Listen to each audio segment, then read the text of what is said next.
Perhaps we need some outside universal threat to make us recognize this common bound. I occasionally think how quickly our differences worldwide would vanish if we were facing an alien threat from outside this world.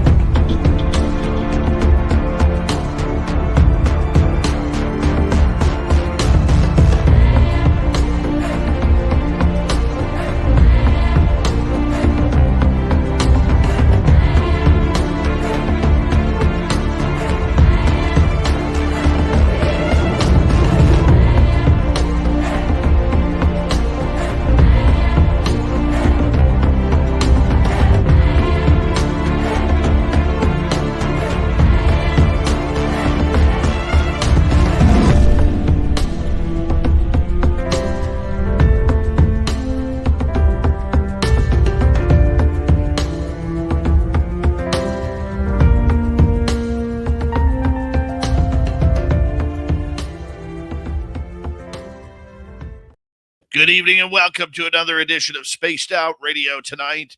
My name is Dave Scott. How y'all doing?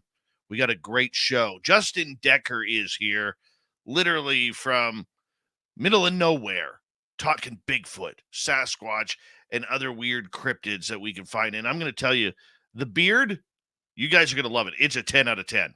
When I pick a cryptid person, man, they better have strong beard game. And Justin is a 10 out of 10. You'll see here in just a moment. Dirty Filth will be by with another crazy cartoon. And we say hello to all of you, race fan in the gold medal position.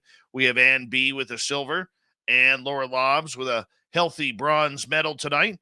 There's Roger Murray. How you doing? It's going to be his birthday in 2 hours and 59 minutes. Raven Creek Charms, welcome back. Raven Creek Charms will be signing autographs after the show. Light up to the left of the studio, if you don't mind, to the left of the studio. Roy Boy, Free Your Mind, Michael Morris, how y'all doing? Deer Slayer, Mama Susan, Dirt Road, Tim Mothman, and Tim Mothman's Goatee, how are you? Susan, maybe that Mama Susan again. Well, there is Tim Mothman's Goatee. Vanessa, you may want to change your profile. All right, Brown Dwarf, how you doing? Forrest Louie, good to see you. The lovely Ozzy Ange, Cowboys 5 Rings, what's happening? Monica, you're back, how are you? And let's see, who else is here tonight? Sabrina and Kevin, good to see you both. There's Raymond L. And who else do we have showing up here? Susie B. What's happening? Love you, dear. Sandra Kincaid, Lisa C.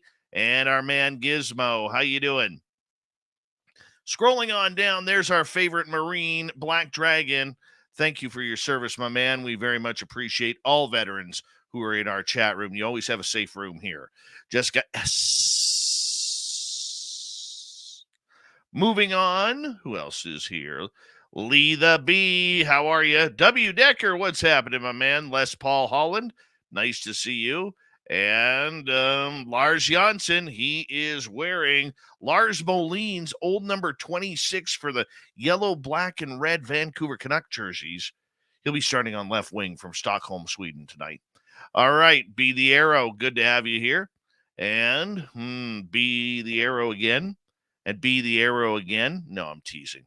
And who else we have? Asteroid, T-Bone, good to see you both. Nikki in Seattle and Cosmic Fleur are here. Cosmic Fleur will be signing autographs after the show as well. Light up to the right of the studio, if you don't mind. To the right of the studio. She does not like eye contact. Don't make eye contact. She won't sign. She really won't. D. Henderson, nice to see you. And Richard Elmore, Desert Rat, W. David Page, Nick Atkins, Pixie Lara, how are you all? And Doug Shelby is here. The Doug Shelby has arrived, which means we can officially start this show. And Edna, it's been a while. Good to have you back. Justin Henningsen, Dry Toast, the best name on YouTube right there, Dry Toast.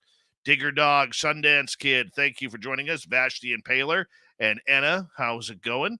And who else do we have here? Well, Shell Ashley, Philip Baca, Welsh Hammer, Android, what's happening? And Jim Nicholas, what's going on from Albuquerque, New Mexico? He took a left at Albuquerque, people. Took a left at Albuquerque. Crystal J and the crypto guru, Ronald Murphy. There he is. It's guru time, people. Yes, it is guru time. There we go. Derek Galloway. What's happening, my man? And where else are we here? Matthew Goodka. Good morning, Ian McFadden. SG Nav Spotter. Good to see you again.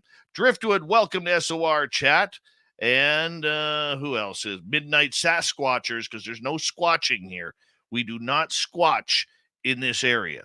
We Sasquatch. Michael Fontaine, how are you? Thanks for coming on in. Jenny White Bear, good to see you. And we're waiting for Bill WD-40 to lube us up for tonight's show. There's Bill. He's in the Spreaker chat, lubing it up right now as we speak. Paramarv, good to see you.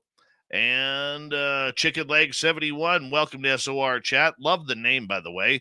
Mike Rivers, good to see you. I will get back to you, I promise. I had a busy day today. Scrolling on down. Amy, Vegas. Oh, the lovely and talented one right there. Hey, everybody. I need a favor from all of you. Throw your horns up. Let's rock.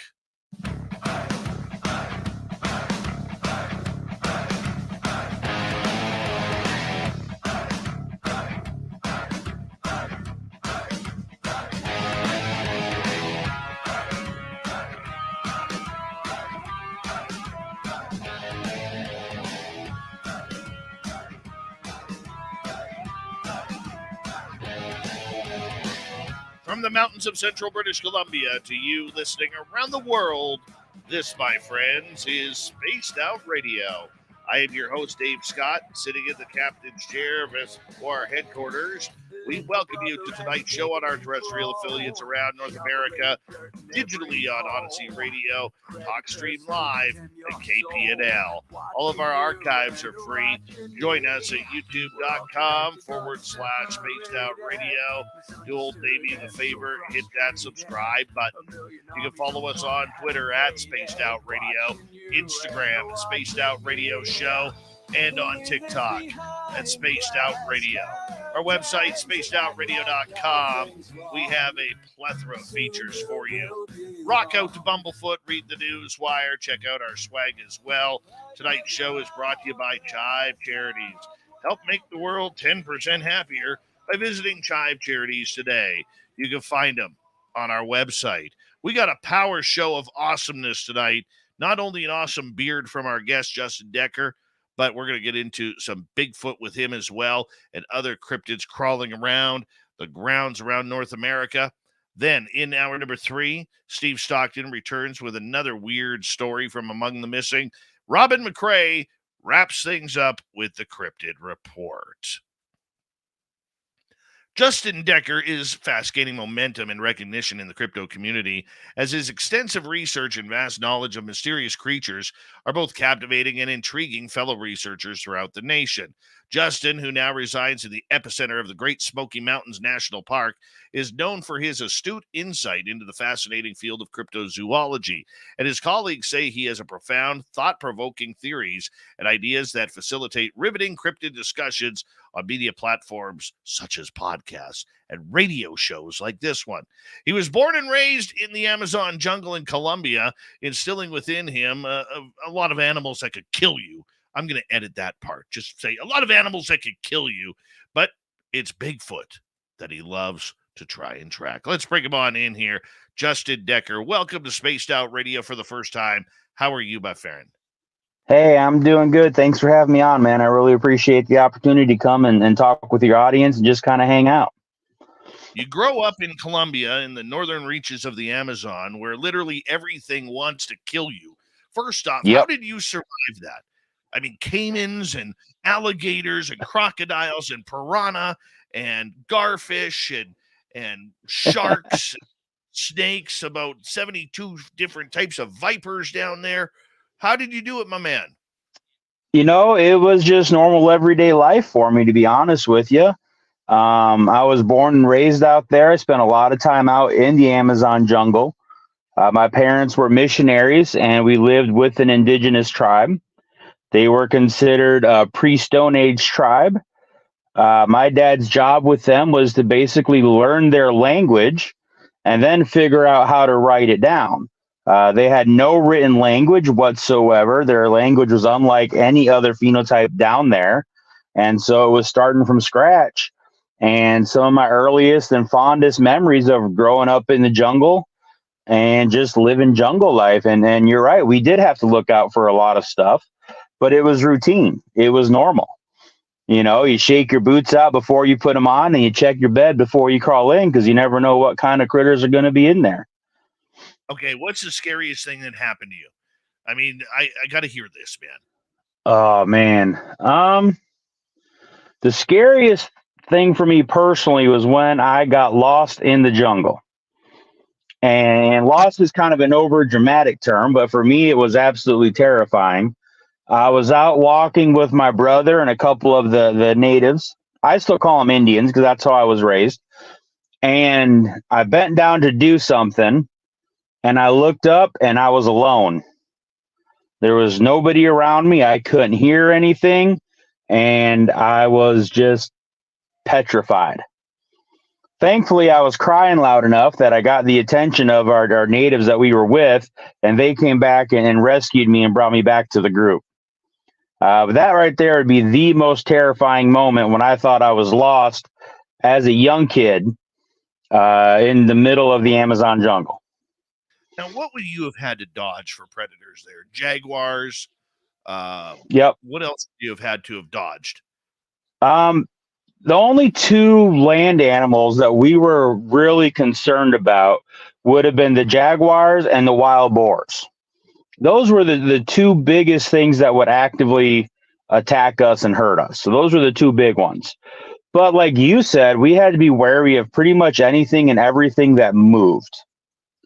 You know, we had snakes all over the place. Most of the insect life down there, maybe not going to kill you, but it would definitely injure you. So we were just always aware of what was around us. Wow. So how did this spark your interest in cryptids like Bigfoot? Well, growing up where we did, my dad always instilled in me the fact that we were seeing things and experiencing things that almost nobody else ever had. And that included animals, and it included fruits and all this other stuff. I remember on one occasion, we took our baths in a creek down at the end of the airstrip. We didn't have a running water supply, so we would bathe down in this creek that they had built a dam in to kind of create a pool. And they had caught a water snake down there, and it was venomous. Now, what's unusual about that is, according to science, at least back then, I don't know now, but back then there were no venomous water snakes known in South America, in Colombia. And so this was an animal unknown to science that we had to worry about and we lived with. Every night when we went down to the creek to take our baths, we took our big flashlights and we would shine the creek to make sure there was no snakes or gators in there that we had to worry about. And so I grew up with this belief that there is more out there in the world than science could ever possibly know. And so what I like to say is I never learned to believe in Bigfoot and cryptids. I just never did not believe in them. That's actually a great attitude to have because, I mean, growing up in an area, I mean, they're still finding new species of animals Absolutely. in South America and Central America. I mean, it's Yep. one of the most untapped areas in the world where it comes to research. And Absolutely. it's exciting to know. I mean, and knowing that even in that small little pond that was built for bathing, knowing that you had to watch out and they found a brand new species of poisonous water snake. I mean, that's just incredible in itself. I mean, when did you return to North America? I was almost 10 years old.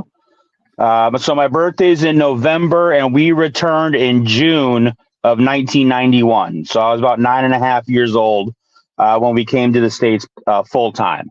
We had traveled to the States a couple times for vacations and medical reasons and things like that. But we returned full time when I was about 10 years old. Now, with that, where did you settle? What made you all of a sudden learn about Bigfoot? How did you find out about this creature? Well, when I first heard about Bigfoot would have been one of the times we were in the States. And we were staying, I believe it was in Oconto, Wisconsin. We were staying at a parsonage there for a little time, and a documentary came on. And it's literally your classic In Search of Leonard Nimoy. And I just kind of saw it, and watching it with my dad, and I was like, huh, I can see that. And I asked my dad if he believed in it, and he was just kind of like, yeah, I don't know. He's like, I never really thought much about it, but I don't see why not. And that would have been my very, very first introduction to what we know as Bigfoot. Had you ever seen the creature or seen evidence of it or heard people talk about it, in a restaurant or out for coffee or anything? Previous to that, no, not at all. Not at all. You just became addicted to it. Yeah. Well, so what really tuned me into it, after I came to the States when I was 10, about 12 years of age, I really got into just reading everything I could. I liked mystery stuff, so I started looking at Bigfoot and Loch Ness and all the classic stuff. I'd get books on folklore and read about manticores and just, all this kind of stuff. And I remember talking about it with my dad one day. And he said, I saw something kind of strange in the jungle. And I'm like, all right, well, tell me about it. And he goes on to describe how he was on one of his trips. Now, let me preface this with, before we worked with the Indian tribe, my dad was what was called a contact missionary. He was literally a jungle explorer.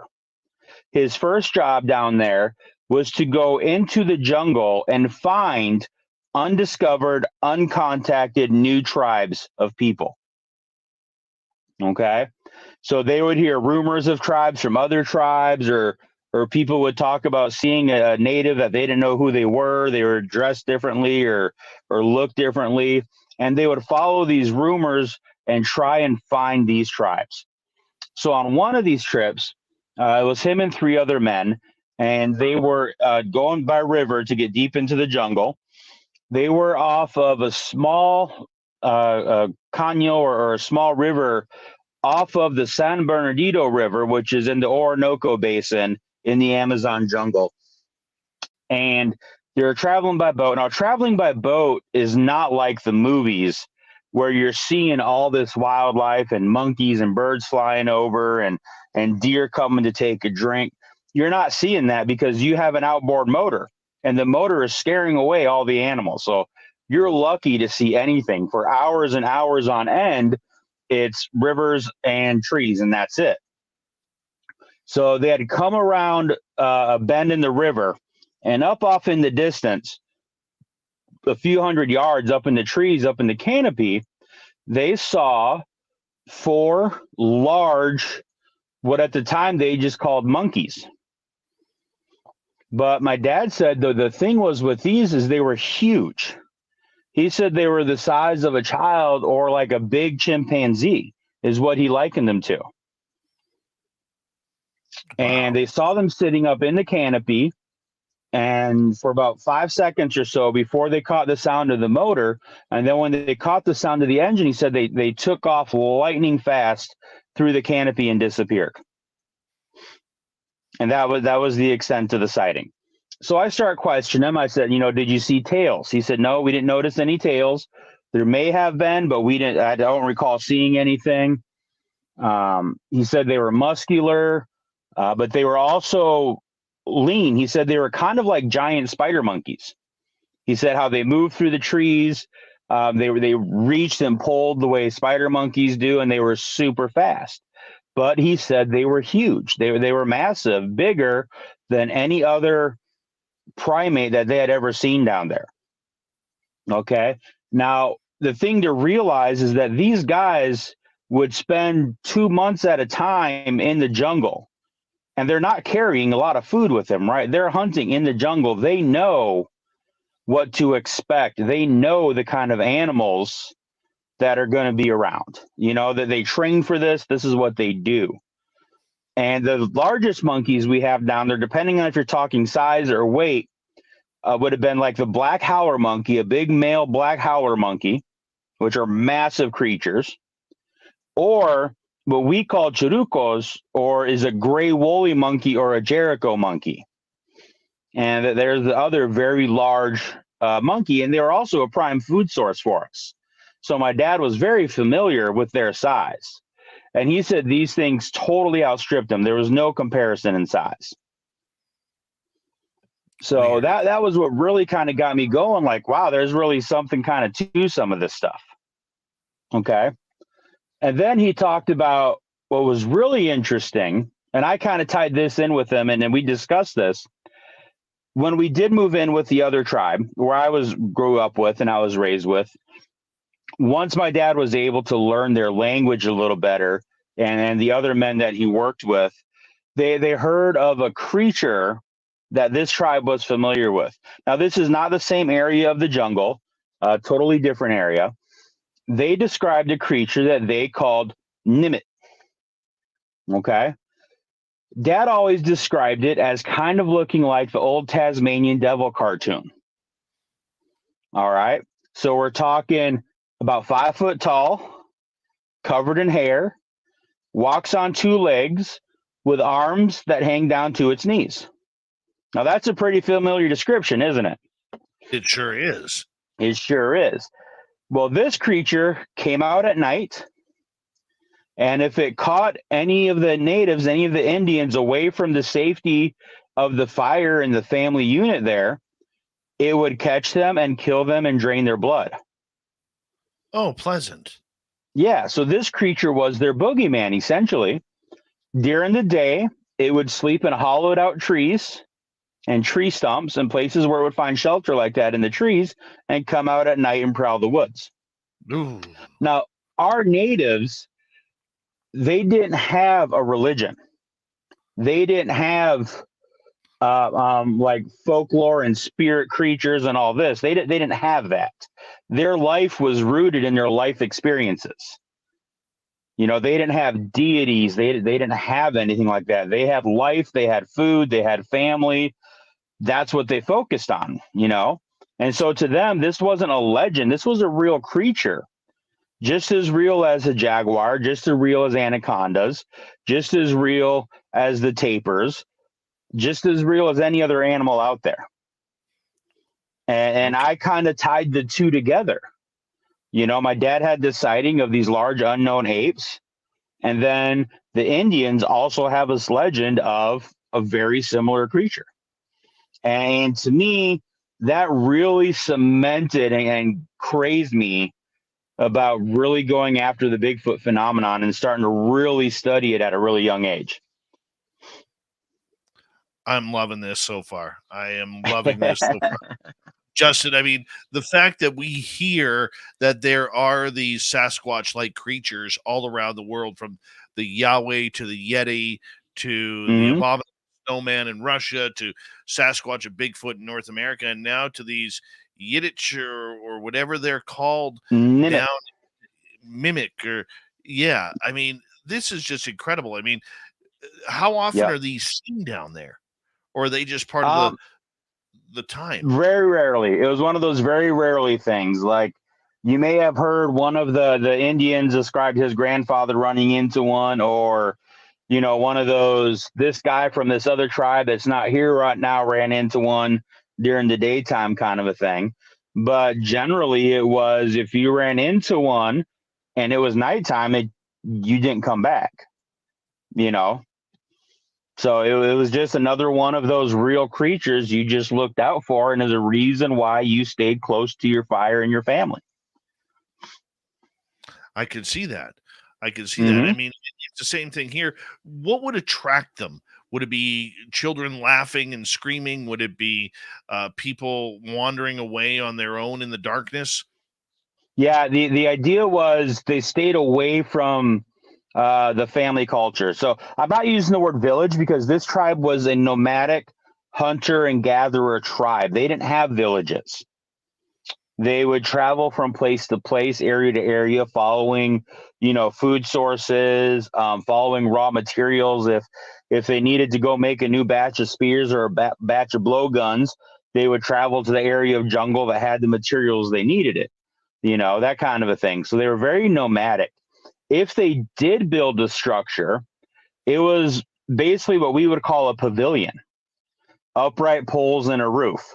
Down there, we called them malocas. And that was only for like a base camp kind of a thing. And the maloca would house the entire clan that was traveling. And then other clans would come to that area as kind of a resting point, and then that kind of a thing. They built one where we had our house and airstrip, so they had a place to stay when they came to see us. So it wasn't a village. It was literally a clan. And the way these Indians moved is it might be, one family unit, or it might be 2 or 3 family units traveling together. And they would break off and meet other groups and combine here and form other groups. And they were just kind of very all over the place. But they were always... Sorry for interrupting. How many in the family unit? It would depend. A mom and the husband and the kids, sometimes, mother-in-law kind of a thing. Not very big groups. I think the biggest group my dad had said he had ever seen come out of the jungle at one time was about 60 individuals. And that was a massive group. Right. So they live more like nomads. Yeah, that's exactly what they were. They were nomadic hunter and gatherers. Weird. That's just strange to me that, that they don't have a set home. Nope. I mean, they didn't have clothes. They didn't have stone tools. These were literally basically prehistoric people. Prehistoric people. They didn't use stone tools at all. If they did have a tool, it was made out of bone. They kept their hair cut really, really short, and they managed that using piranha teeth. They would use piranha teeth as razors to cut their hair. Oh my. Yep. That's just a little insane. It's hard a little crazy. How much you take something like a toothbrush for granted. Yeah, nope, nothing like that at all down there. Not in the jungles. Yeah, I can hear that. We got about just over 90 seconds to go before we have to go to break at the top of the hour. Cryptid researcher Justin Decker is our guest tonight on Spaced Out Radio.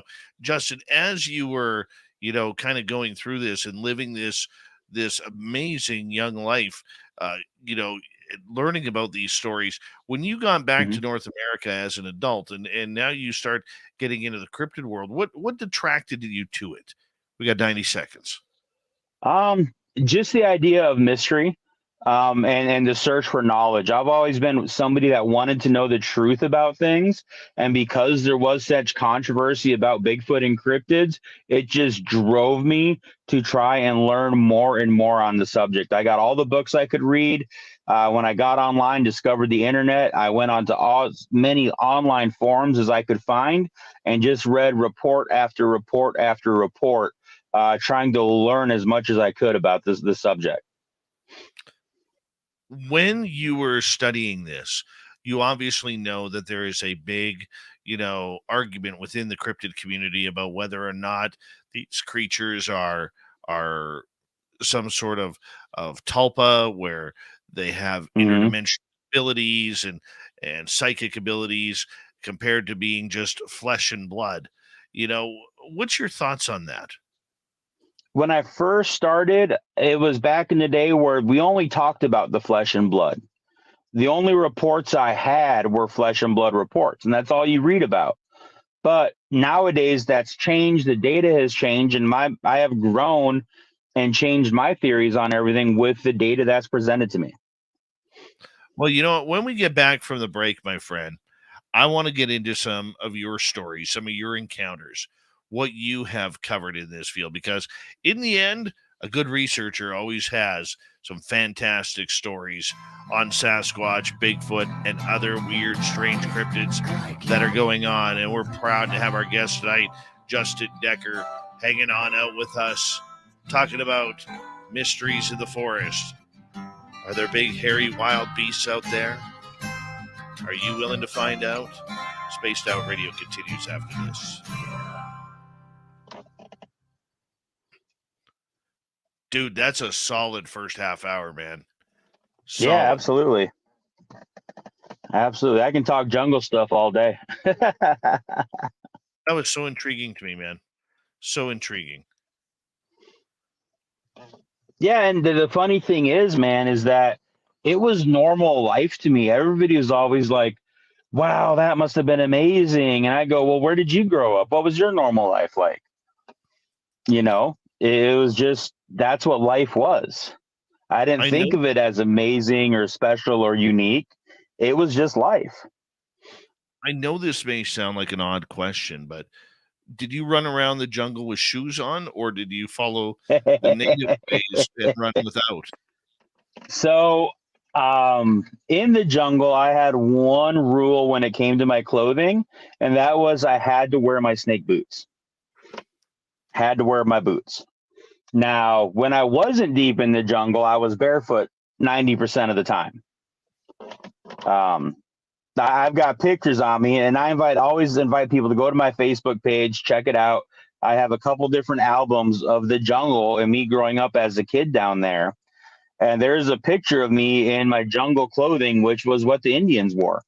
It was a little grass half skirt on the front, and that's all the men wore. That was it. And the women didn't wear anything. And so there's a picture of me sitting there, and I'm holding one of my poison darts for my blowgun. And if you look behind me, you can see my blowgun and spear leaning up against the wall. And I've got my grass skirt on, but I'm wearing my blue rubber snake boots. Wow. And Our I would trade my clothes all the time. I'd go out wearing clothes and come back with nothing but my snake boots and my skivvies on. I got to tell you, my man, our audience is absolutely loving you in your storytelling. Mike Oh, I'm wants to know, glad. what the hell are snake boots?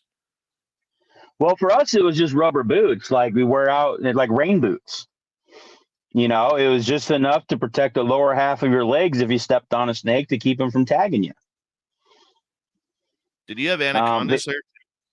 We did. Yeah, we had green anacondas. That was the one critter we really feared in the water above all else, was the anaconda.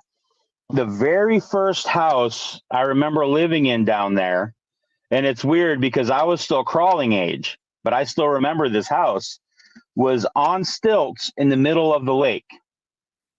Okay. Oh, The reason we lived in that house was because we weren't friends with the Indians yet.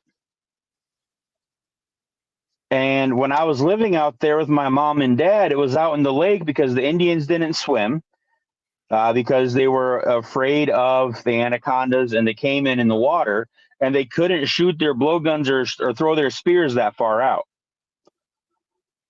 And so my dad and the men would go on shore and interact with the Indians, and then they would come back out. And so we lived out in the lake.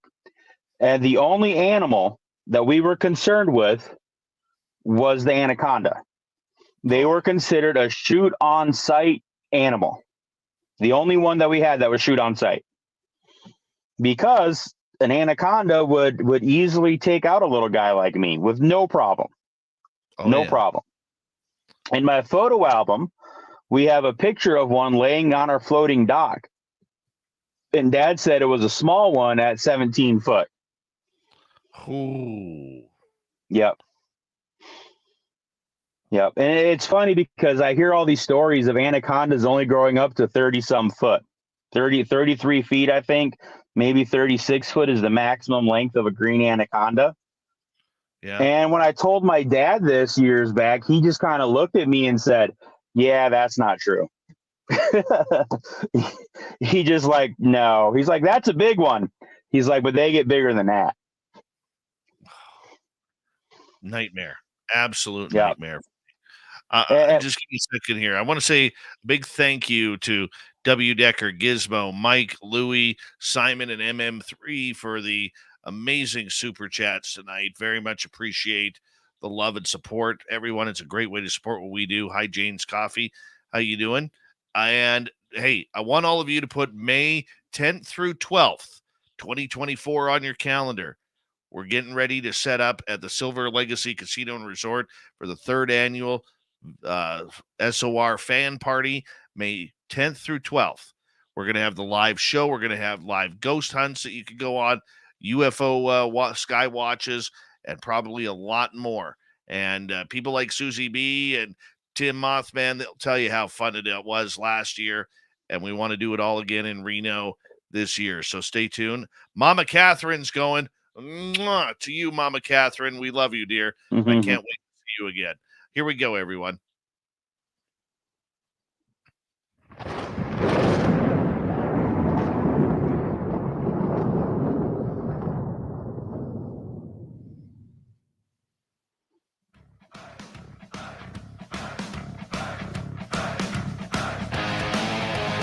Second half hour of Spaced Out Radio is now underway.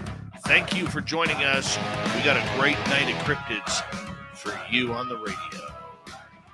My name is Dave Scott. Always appreciate being able to tell you these stories.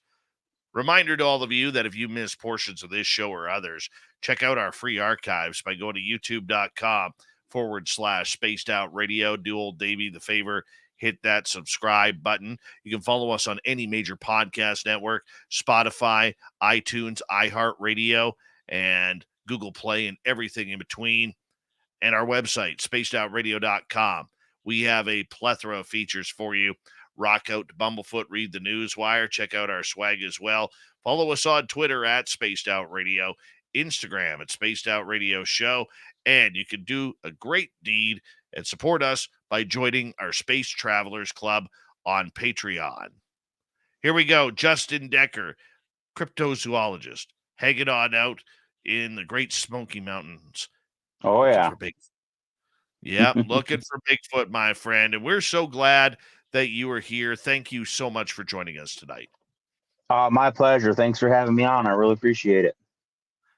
Yeah, we appreciate you as well. Have you ever encountered Sasquatch?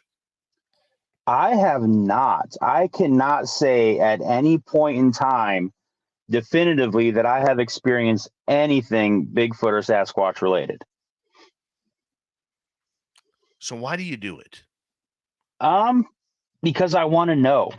I want to know what's out there. I want to know the truth.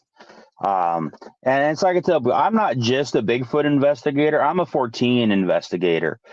I research anything and everything that's out of the normal, out of the normal realm of what we experience in the day-to-day. Bigfoot just happens to be one of those ones that really caught my fancy at a young age.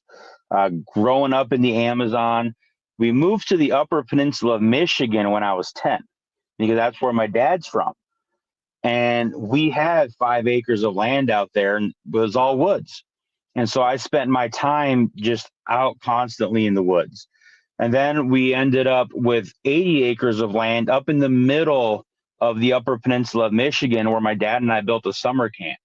And I would spend my summers out there in the middle of the woods. And we'd have experiences. Things would happen.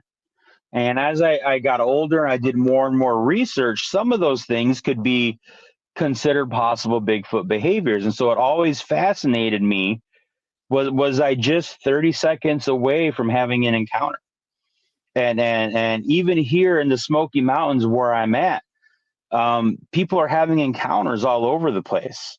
I've got a research partner that found a print in a creek bed like a quarter mile away from where I'm sitting right now. And so for me, it's about the truth and knowing the truth and just learning. You know, I just tell people I'm just a nerd that likes to read. I'm really nothing more than that. And I've read thousands and thousands of reports over the years. And you just learn more and more. And I'm just fascinated, not just by the creature itself, but the whole Bigfoot phenomenon, the culture, the people involved in it, all the possibilities. From like when I first started only hearing about flesh and blood stuff to nowadays we're talking about cloaking and possible like multi-dimensional travel and all. The whole thing just absolutely fascinates me from beginning to end. I love this comment by Mike in our chat room. Justin looks so big, I think Bigfoot avoids him. Well, I'm not a little guy. That's for sure. But I think the camera angle is kind of expressing that a little more. I do want to ask you, what would it mean to you to see this, a Sasquatch? What would that mean to um, you? I thought about this a lot. How would I react? What would I do? All this stuff. And for me, it would just be kind of like the final knowing. Like I can assure myself that this is 100%. And it would be just a bucket list thing for me. It really would. I travel the roads at night up here in the mountains, just going, man, am I going to see something tonight? And when we have all the fog coming in, because it is the Smoky Mountains and we have fog all the time, and I just wait for it to happen. It's one of those things where I'm just waiting for it. More of just a final confirmation for myself. I'm not worried about getting a picture or getting tracks to prove anything. It'd just be the conclusive point to my lifelong infatuation of the subject. Yeah, and for me, I have had 3 encounters where I've seen the creature. Okay. And well, pardon me, 2 encounters where I've seen the creature, and I saw 3 of them, 2 and 1 in the first instance and 1 last year. And nothing prepares you for it. Because all of a Hmm. sudden he's there. And there he is. And you want to take it all in. It's like breathing fresh air after holding your breath for 2 minutes. And all of a sudden you're like, "Whoa, that's it. That's what I'm doing. That's what Yeah. this is all about." And the next thing you know, you blink your eyes and he's gone, right? I mean, it's an amazing thrill that just doesn't happen every day. Right. And so I could just I'm the type of guy where I would love to be there in that moment to watch you actually see one. Sure. You know, I would totally love to be in that moment. I mean, you have a real passion and desire for this. What Hmm. made you, before we get into a story from one of your reports, what made you all of a sudden start to give some credence to the other side of Bigfoot that wasn't flesh and blood? Um, well, growing up the way I was raised, I've always believed in spirituality. I've always believed in the spiritual realm. I've always believed in just that possibility of supernatural. It was just ingrained in me from a youth and from experiences. And being a Fortean researcher, while I'm researching Bigfoot, I was researching all kinds of other stuff. I have interest in paranormal. I have interest in ESP stuff. Interest in ghosts, interest in energy beings, interest in like fairy folk. I've studied all this stuff, right? And the things that I started hearing in Bigfoot reports, I could link to other types of behavioral patterns. I could link to stories of fairy folk. I could link to all these other things. And so for me, it was just kind of like, oh, well, I've heard of that before. And I started delving in more and more, and I started making more connections. How Bigfoot has some sort of connection to these other things, whether it's being sighted with orbs or their ability to disappear, their extreme silence in the woods or not alerting other creatures or people, their supernatural speed, all these different things. And as you're reading more and more reports and you're seeing the same things over and over again from different parts of the country, different parts of the world, from credible people, you have to start realizing, if you're an honest researcher, that there's something to it. There just has to be, you know. And if let's say I believe in an ESP, I believe in the idea of uh, telepathic communication between certain individuals or individuals and animals. How can I honestly say, if people are reporting that with Bigfoot, how can I dismiss that as a serious researcher? Because scientists, like legitimate government scientists, I know that's kind of an oxymoron, and other universities have studied ESP phenomenon. They have studied telepathy and telekinesis and long viewing and all this kind of stuff, right? And they say there is some merit to this. We just don't have the tools to properly study it. So if these same kinds of things are being attributed in Bigfoot encounters, how can we say it's not possible when it's possible in other realms? Right. So at the very least, we have to be open-minded to these things, you know? And when you hear, like, one of the things that really like impacted me was when Les Stroud did his Bigfoot stuff, you know, Les Stroud Survivor Man, a lot of respect for the guy. But when he started doing his Bigfoot stuff and he talks about it now, he's had 3, what he considers like telepathic events with Bigfoot. Now, he is not that kind of a guy. He's not a spiritualist. He's not into the woo and all this. He's just telling what he experienced. You know? Yeah, I can understand that. Yeah, and so when you have people like that, you can't just easily dismiss it as people are just making up lies or trying to get attention. There has to be something going on there. And the more of these reports that I've got and I've heard and talked to people face to face, it's just opened up a whole other world of possibility for me. And I can't, as a researcher, discount those. I can't look at somebody and tell them they're lying to me because I don't know. I wasn't there. I didn't experience what they experienced. No, that is great. How about a story? Tell us about one of your favorite investigations that you've been on. Oh, man. Well, most of my research is what I call archival research. I look back at the old reports, the old histories. I mine databases for information, and I kind of connect stories. One report that I got, and it was just kind of out of the blue, right? Because when people find out I'm into Bigfoot, they like to tell me stuff.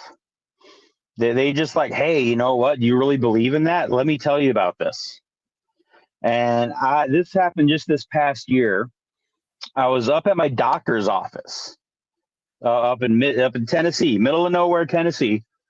And I'm coming out, and this guy walks up, and he sees me, and he looks at my truck I'm getting into, and he goes, "Oh, you're the one with all the Bigfoot stickers on your truck." I said, "Yes, sir, that's me." He's like, "You believe in that stuff?" I'm like, "Yeah." I'm like, I got like 20 stickers on my truck. I do research, podcasts, all this. He's like, "I got a story for you." I said, "Great, let me hear it." And he said, "I used to live down by Douglas Lake, which is like 20 minutes from me here." And he's like, "I had a mobile home out there, and I had a deck, and I'd go out there and smoke at night. And there was a few nights I started seeing some red eyes in the trees." And he said the scary thing was these red eyes were about 10 foot off the ground. And I was out there one night, and I saw the eyes come up, and I kind of hollered at it, and I could see something turn and walk away. And it just blows my mind randomly meeting people, and they're giving me their encounters. Like, "I just wanted to tell you, have a great day," and they take off. And to me, that was one of the most credible, valid reports I've ever had in person. It wasn't fancy. It wasn't exciting. It wasn't, you know, that this thing attacked my cabin or all this. It was just this guy telling me, "Hey, you know what? I don't know what it was, but this is what I saw, and this is what I experienced." And I just was floored, like just floored that this guy would come out and just tell me that. When you talk to somebody who has had an incredible experience, what do you look for as signs that they're telling you the truth? I look at their demeanor, right? Are they kind of serious? Are they a little nervous to tell me? Are they hesitant? Or are they like, "Oh man, I got a great story for you," and then they're like just gushing it out and just kind of adding details to it? You know what I mean? I look for that. One of the things I look for as an investigator is, what did they notice? Because in most people, they're not trained observers. Okay. And when they experience something like this, they usually fixate on one area of what they're seeing. There's one thing that stands out to them. For some people, it might be the face. Okay. For some people, it might be the size. The size of this thing was amazing. They just can't get over the size. They're constantly talking about the size. Some people, it would be like, man, I noticed their hands and their hands were massive and all, right? Usually they hyper fixate on something. So if somebody's giving me a laundry list of details from top to bottom, that's kind of a red flag for me. You know, that's a red flag for me. Another thing is extreme embellishments. Like, what kind of language are they using when they're describing this to me? And then I'll look for things like I've heard before. Sometimes you can hear the same story somebody told that you heard on the podcast last week. you know, things like that. A lot of times if they'll say something like this, I know exactly what I saw, then that makes me kind of question it a little bit, because most people that see these things aren't expecting to see one, and they don't really know what it is. Yeah, they've heard of Bigfoot, but is that what I saw? I don't know. Another thing I look for is emotional response. Does their emotions match the story? You know, and a good example of this, I had the good fortune to meet Joe. Is that Joe Barger? He was the gentleman, you may have heard of him, that shot a Dogman up in the Manistee National Forest in Michigan. He was a truck driver, and throughout the story, basically, a Dogman is looking in his window trying to get into his semi-truck, and he grabs a gun and shoots it in the face. Now, Joe told me this story in person after we had had dinner outside of a restaurant. And you could see the emotion on his face. You could see him reliving it. You could see like he was still feeling the fear and the terror of what he went through. And that is really hard to fake, that kind of emotion, that raw energy. So I kind of look for all of this stuff to really kind of understand, do they believe what they're telling me? And that's two different things, because what they experienced and what really happened and what they believed happened can be different things, right? But do they really believe what they're telling me, or are they just telling me something they heard? And you can tell the difference in most people. Yeah, you can. You can totally tell the difference. I will agree 100% with you on that one. So when you go into your area, Mm-hmm. in the Smoky Mountains, what are you looking for? How do you know where to set up? Oh man, that's kind of a hard one. Like I said, I don't get out a whole lot directly into the woods. That's kind of why I live here, so I'm here all the time. I have some health conditions that prevent me from hiking out too deep. But what I look for is ease of access to an area, because just like every other creature, Bigfoot are going to travel the path of least resistance to them. Now, that might not be the path of least resistance to us, but it's going to be the path of least resistance to them, right? There has to be game. There has to be a water source. There has to be a way for them to hide from people, but they still need to be able to see people, right? So all these combinations. One of my favorite places is up here in the national park. Just go into an area where there's trails, but you'll find like blocked off roads and maintenance roads that you can walk down. And those are the areas where people don't go. And so it's a perfect area to look for Bigfoot activity. And in fact, one of those areas where I have a researcher friend of mine who we partner up, and he does a lot of the field research with me and for me when I can't get to an area. He has found a footprint in the riverbed just a quarter mile here away from my house in one of the entrances of the Great Smoky Mountain National Park here. Him and some guys went out there one night, and they had something follow them out of the woods. They could hear it making some noises, and it followed them out. And so just looking for area. People think you have to go way off in the middle of nowhere, right? Like the Sierra Sounds, it was like a 3-day hike out into the woods and all this. And yeah, that's great. I think that's where their home territories are, where they raise their babies and have their clan, that kind of stuff. But they're all around us. They're opportunistic omnivores, they're scavengers, they're all over the place. It's not so much as how to find them as it is how to spot the details of their activity and the evidences of their activities. Yes, I can totally see that and agree with you on that. I mean, it's one of those things when you're in your area and you're in your zone, can you feel when they're around? Do you have that, lack of a better term, telepathic ability to Well, feel? I'd have to say I can't really quantify that simply because I've never had a feeling and then seen one, right? So I can't objectively say yes. But I will say I have been out into the woods by myself and I have known something was watching me. I have known I wasn't alone.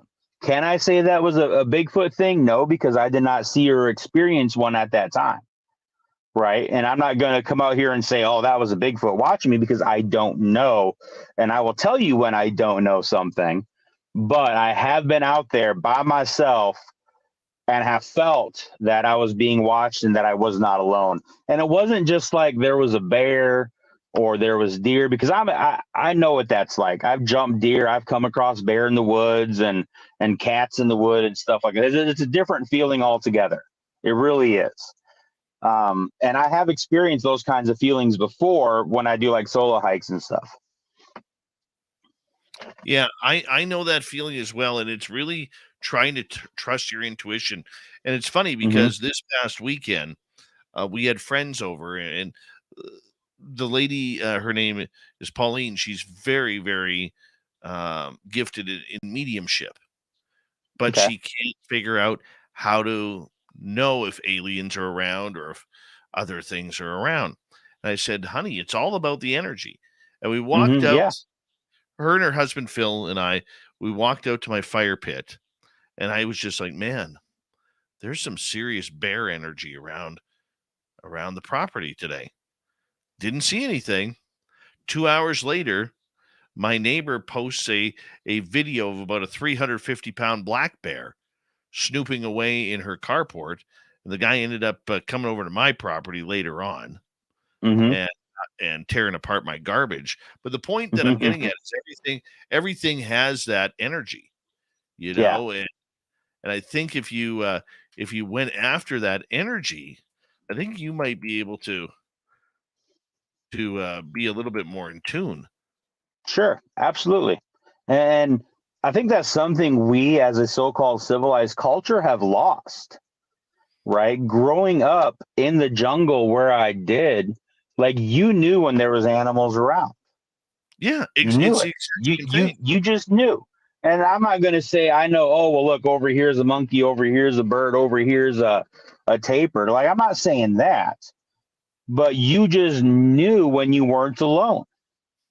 You just had that sense. And the Indians had it like absolutely crazy. Like, they could see absolutely nothing. And they're going, oh, there's a troop of monkeys over there. Let's go that way.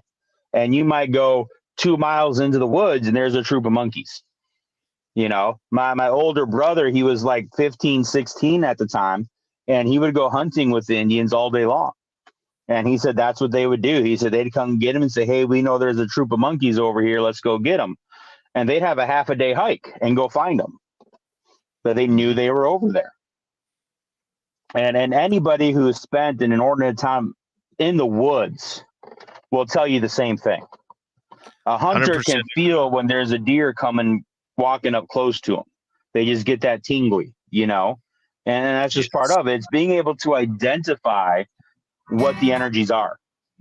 And right there, we are going to put you on hold for a little bit here because we are going to go to break at the top of the hour. Incredible research by Justin Decker tonight on Spaced Out Radio, looking for all things cryptid. We'll even mix in some audience questions when we return on Spaced Out Radio's hour number 2. Dude, you're kicking some ass and taking some names tonight. Well, thanks. I appreciate it.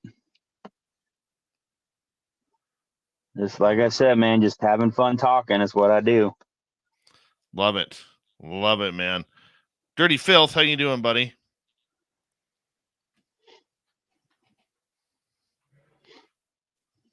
Have you unmuted yourself, Filth? I've made myself available to talk. Yes. Hi, Dave. Hi, Justin.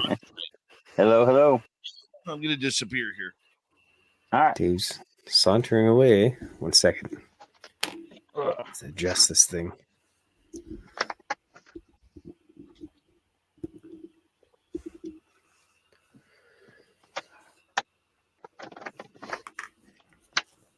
All right, so I'm drawing a Mothman and Yep. a California Nightcrawler. Fresno crawler. Yep. Yeah. And well, it's hockey season soon, so I always figured that Mothman, since he hangs out in Chicago quite often, apparently. At least At least now, in the recent 10 time, years. yeah, he's yeah. I figured he's a Blackhawks fan or something like that. So he Sure, probably likes makes deep sense. dish pizza. Deep Hey, if dish you're in pizza. Chicago, you got to. They get a lot of good music in Chicago as well. Oh. Been to Chicago a few times. I remember eating at Ed DeBevick's, one of the original rude restaurants where the servers were very rude to you. Purposely, he just goes there to Purposely. get made fun Yep. of. Yep. That's kind of cool. Oh yeah. There's become a bigger thing now in various restaurants. I think Ed DeBevick's was, if not the original, one of the original ones, where they were rude to you. It was great. It was a fun experience. Weird. Just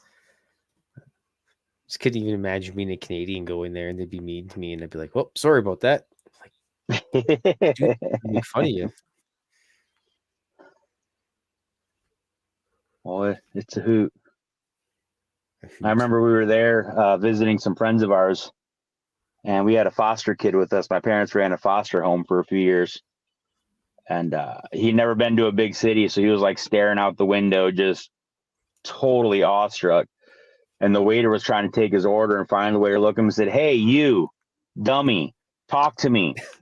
And the kid was like, what? He's like, "Are you going to order or just sit here all day, dude? Come on, I got stuff to do." And we were just kind of like, okay. But yeah, it was a good place. There used to be a place close to my house, and I'd go there on Wednesdays for cheap hot wings. And they made these delicious ghost pepper wings, and they were so tasty. It was the perfect combination of burning and flavor. And they closed down, and it just bugs me every Wednesday. I just kind of think about it. Plus, I used to just sit there and draw cartoons, and nobody bothered me, and worked out pretty good. It's always good to have a place like that. I've got a place down here that I like to go sit. It's called the Fox and Parrot.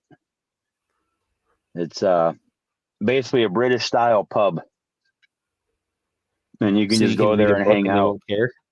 Yeah, exactly. I've done that. I've gone there and read books, and I've done research, or just like hang out. They have some sofas set up and a fireplace. You can sit there and drink. Like I drink ciders. I don't drink beer, but I drink hard cider. You know, have a couple of pints of hard cider and just kind of hang out on the couch and read a book or throw darts, talk to the people, do whatever you want. It's a great little place to hang out. And it's off the beaten path. It's usually not super busy there. Because I live just outside of Gatlinburg in the Smoky National Park, and it's the most visited U.S. national park in the country. We see upwards of 14 million people a year up this way. And you can go there and have like 3 people sitting there and not be too busy and crazy at all. They got some bangers and mash.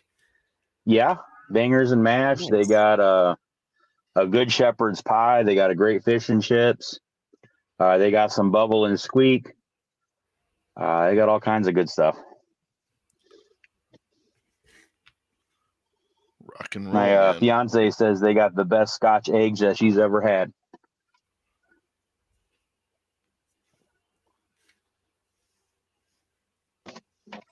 It's a good place. All right, we got about 1 minute here. Reminder to all of you that a great way to support this show is through the Super Chat. We want to thank W. Decker, Gizmo, Mike, Louie, Simon, MM3, and the Debster for the great Super Chats. Thank you so, so much. And, I don't know who W. Decker is, but they got a great name. Yeah. And, of course, you can join our Space Travelers Club. All you got to do is click on the link below in the YouTube channel. I think I've fixed that now, so it's actually working. We'd appreciate you joining the club. Our latest member, Kira. Kira is our latest member in the Space Travelers Club. Thank you, Kira, for joining. And, of course, shop at spacedoutradio.com because we got some great swag there for you. You will look good in it. Yes, you will. May 10th to 12th. Third annual Vegas fan party in Reno. So come join us. Here we go, everybody.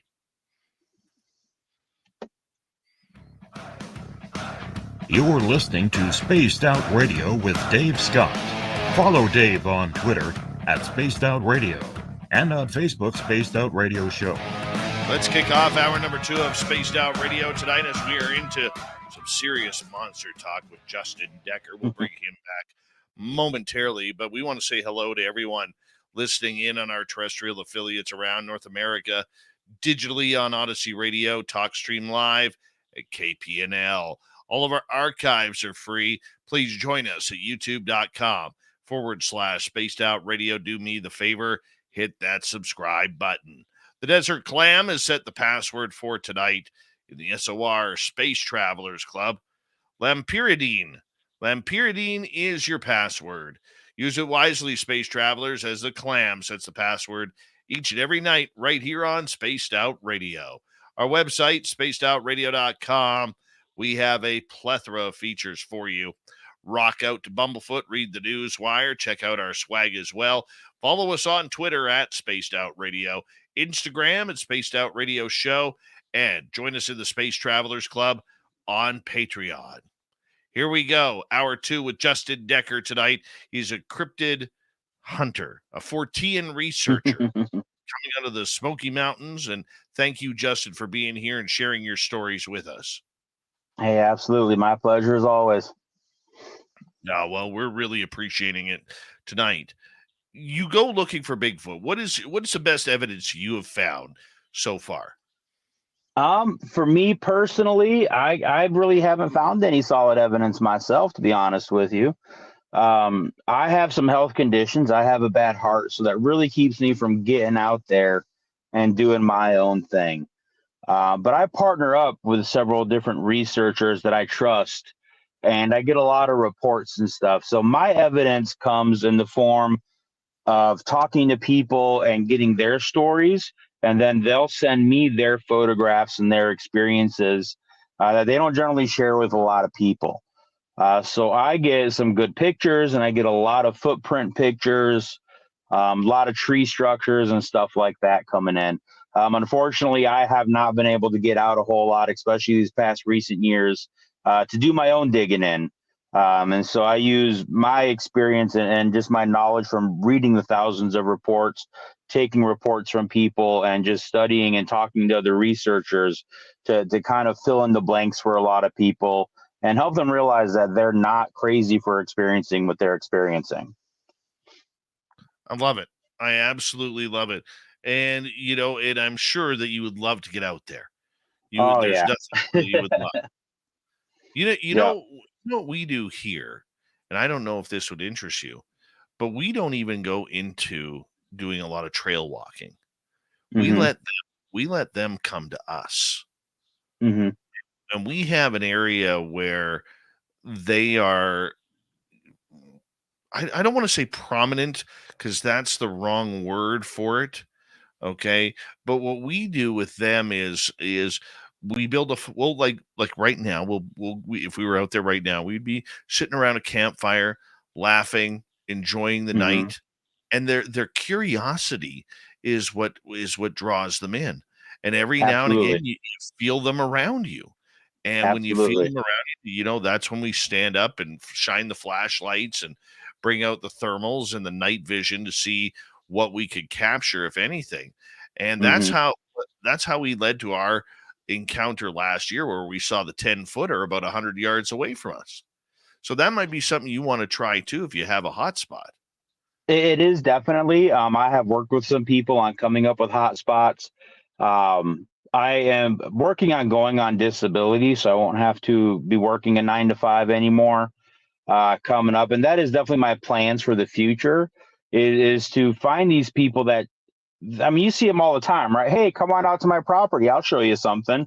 Come spend a week with me, and we'll definitely. I plan on doing that in the future to be able to get out there more, as my health allows for me to do stuff like that. But I think you are onto it. I have seen more researchers have more positive interactions by doing exactly what you're describing.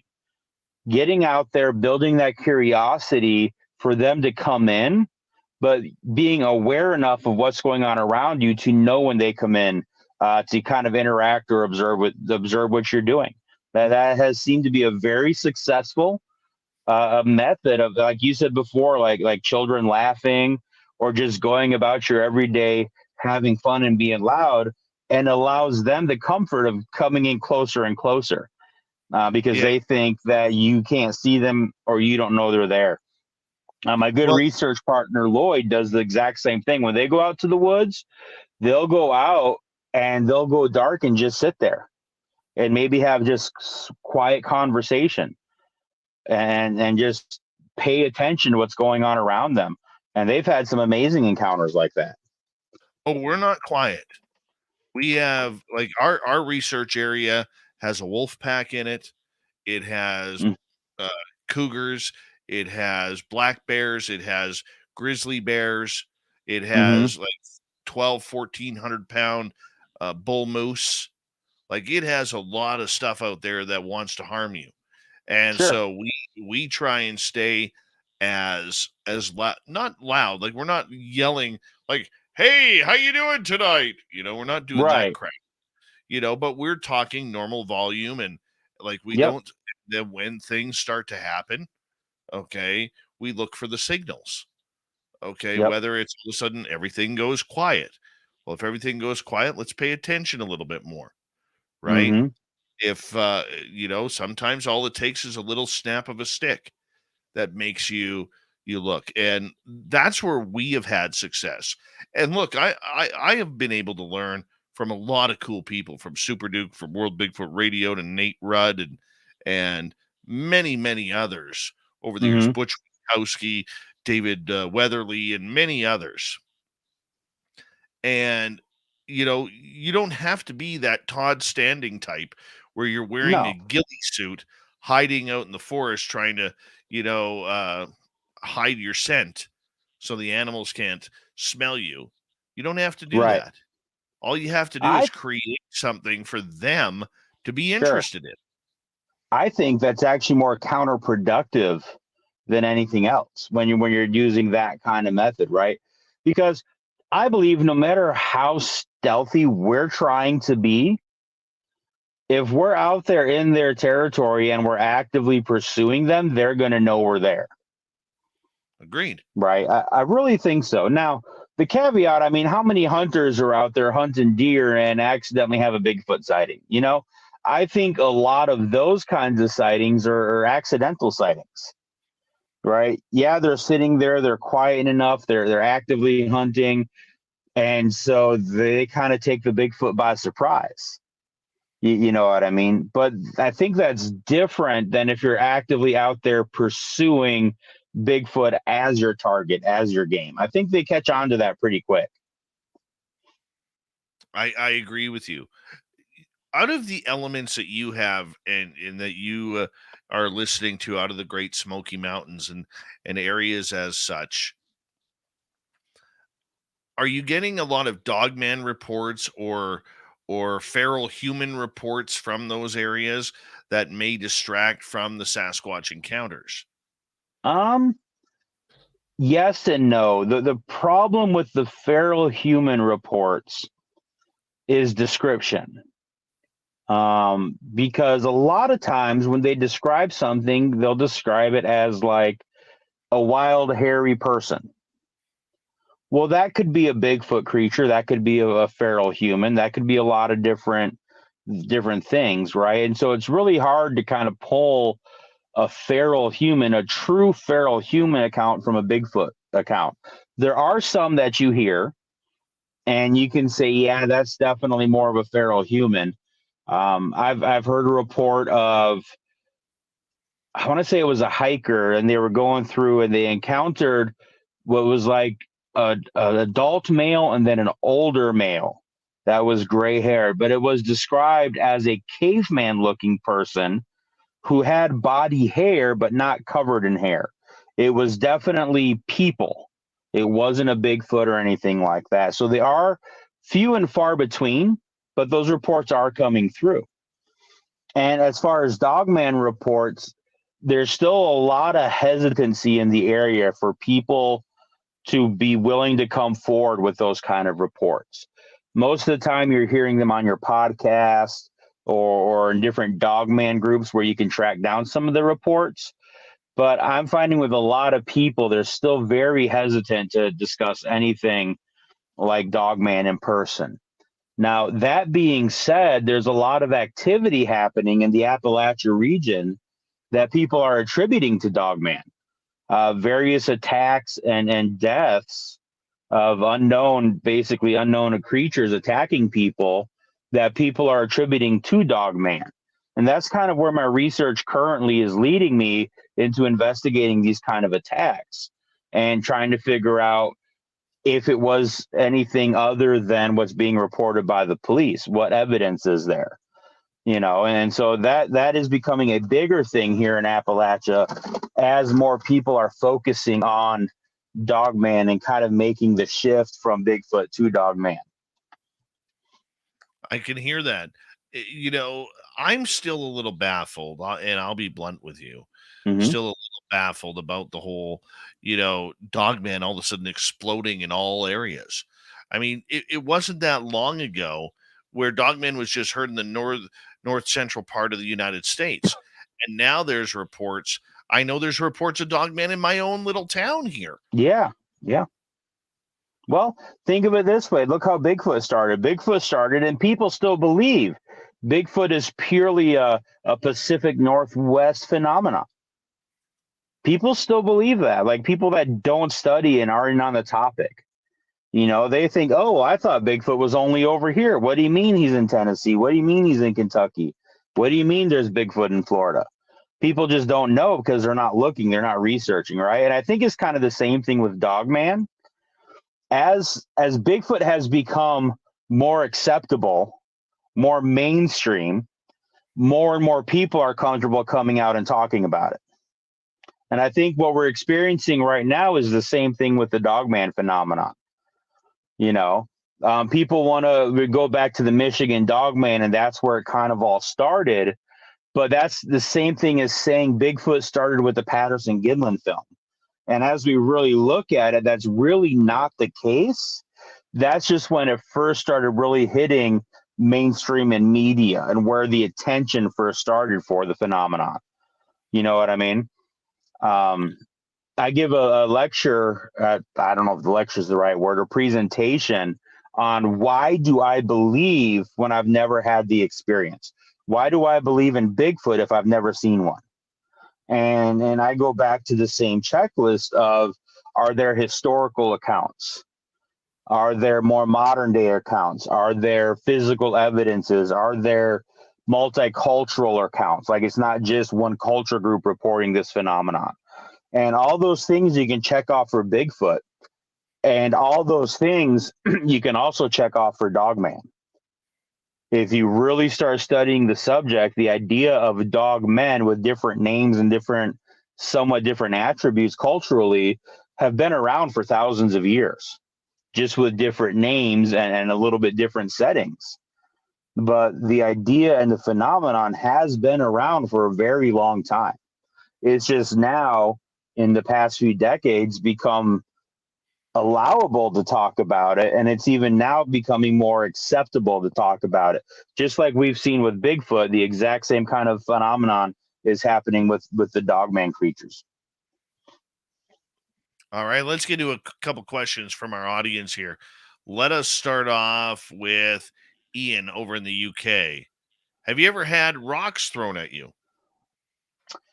There have been some times in the woods where I've had things thrown at me.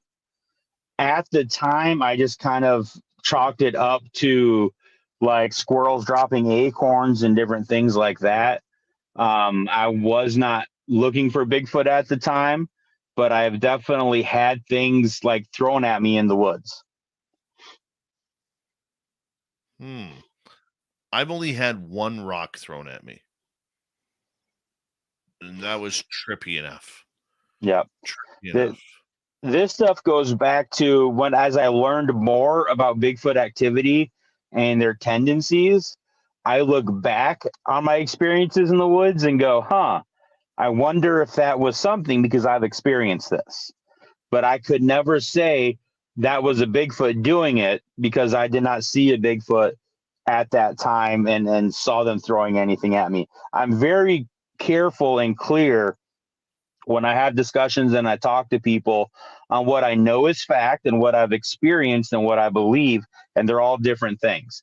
I have had really weird, strange things happen to me in the woods that, as I've learned more about Bigfoot stuff, I could say that is a known Bigfoot behavior. But I will never say I experienced the Bigfoot encounter because something strange happened to me in the woods. Okay, let's move on to Gizmo. Justin, what's your favorite jungle food? All right. I always get flack for this one, but Mom used to make us monkey nuggets.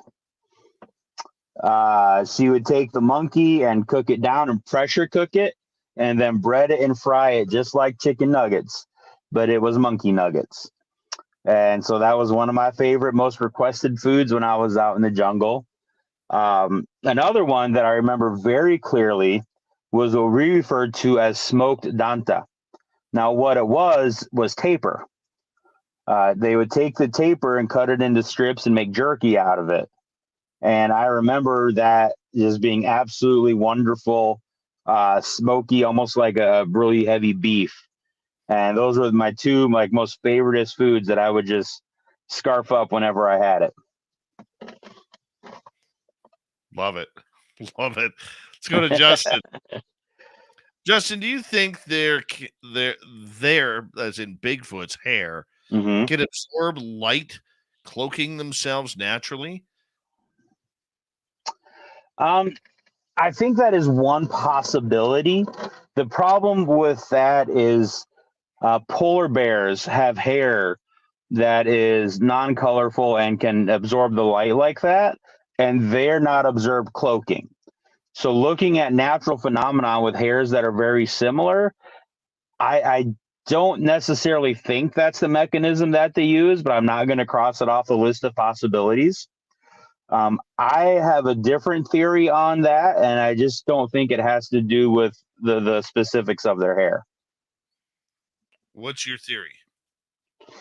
I believe that they are able to either directly or instinctually control their body's frequencies and vibrations, and that the cloaking mechanism is essentially their ability to vibrate in a frequency that we can no longer visually perceive. Fascinating. All right, let's go over to Sabrina. How do the tribes react to those with psychic abilities? Do these tribes have psychics among themselves? I really couldn't answer that, to be honest with you. That was not something that I was familiar with or grew up with in the tribes. The basic religion, if you want to call it that we worked with was a Southern Baptist. And for anybody that knows anything about Southern Baptists, they don't generally follow with the idea of psychic abilities or telepathic or all this kind of stuff. So that isn't even something that would have broached my radar back then. Okay, let's continue on. The Unknown wants to know, do you have any other thoughts on other cryptids like Dogman? We talked about Dogman a little bit. Oh, absolutely. I believe that most legends and tales have a reality and a basis in fact. It's just our interpretation of what we're seeing. So I believe that most of these cryptids have been experienced in one form or other, be it the original chupacabras, Dogman. There's something that's causing people to believe they're seeing what they're seeing, and that's the way I look at things and I research things. Right? Dogman is one of those things I've never seen or experienced, but it checks off those boxes that I've established myself if it's a real creature, a real phenomenon or not. I firmly believe that Dogman is out there. What it is, I couldn't even hazard a guess. Well, is it something ethereal? Is it flesh and blood? Is it demonic in nature? I have no idea. But I believe there is something specifically causing people to see what they're calling a Dogman creature. I think there's a lot of strangeness in this world that we just don't understand. I think there is another dimension and other frequencies that we don't normally perceive. But every now and then we're able to get glimpses of it. And I think a lot of this stranger phenomenon we experience are that kind of crossover. So yeah, I believe in a lot of the other stuff out there is real. We just don't have the knowledge to understand what it is we're experiencing. Let's move on as we got 2 minutes left here. Mike is wondering, were there any reports in the jungle from the natives seeing dinosaurs? Not specifically, but I can tell you a story from my dad of something that I have christened the jungle dinosaur. And that may have to wait till after the break because there's a little bit of a story involved in there. But around the world and other missionary groups and in other countries, they have experienced large reptilian-like creatures that we would call a dinosaur. That's not unheard of in the missionary world at all. Yeah, the dinosaur story totally trips me out. Totally trips me out because I can't imagine what it would be like to all of a sudden, come across a miniature pterodactyl flying in the sky, or Javier, who from Cryptid 559 in California. I mean, he has, to this day, he'll swear that he encountered a pterodactyl in his Sasquatch area. I've taken 2 reports of here in Appalachia in northern Georgia of one of a pterodactyl and one of a raptor-like dinosaur sightings here in the United States in Appalachia. Yeah, the raptors and the mini T-Rexes that are said to be running through the bayous of Louisiana right through to Georgia and Florida. That crap freaks me out a little bit, It really does. Absolutely. On my podcast, one of my first guests came on describing her pterodactyl sighting. They're there, they're out there. People are seeing them. Yeah. I don't get it, but it's happening out there, my man. Hey, we got you for another 30 minutes here on Spaced Out Radio, and I got a ton of questions from our audience. So we're going to continue with audience questions when we return on the show. But this has been a great cryptid show so far tonight. Justin Decker, researcher extraordinaire of the Fortean variety, hanging on out with us, taking your questions on everything to do with when he lived in the jungle as a kid, the jungles of Colombia, to him chasing down everything that has to do with cryptids and your questions. Thank you for listening to us tonight on Spaced Out Radio. The Monster Talk continues right after this. We'll be right back.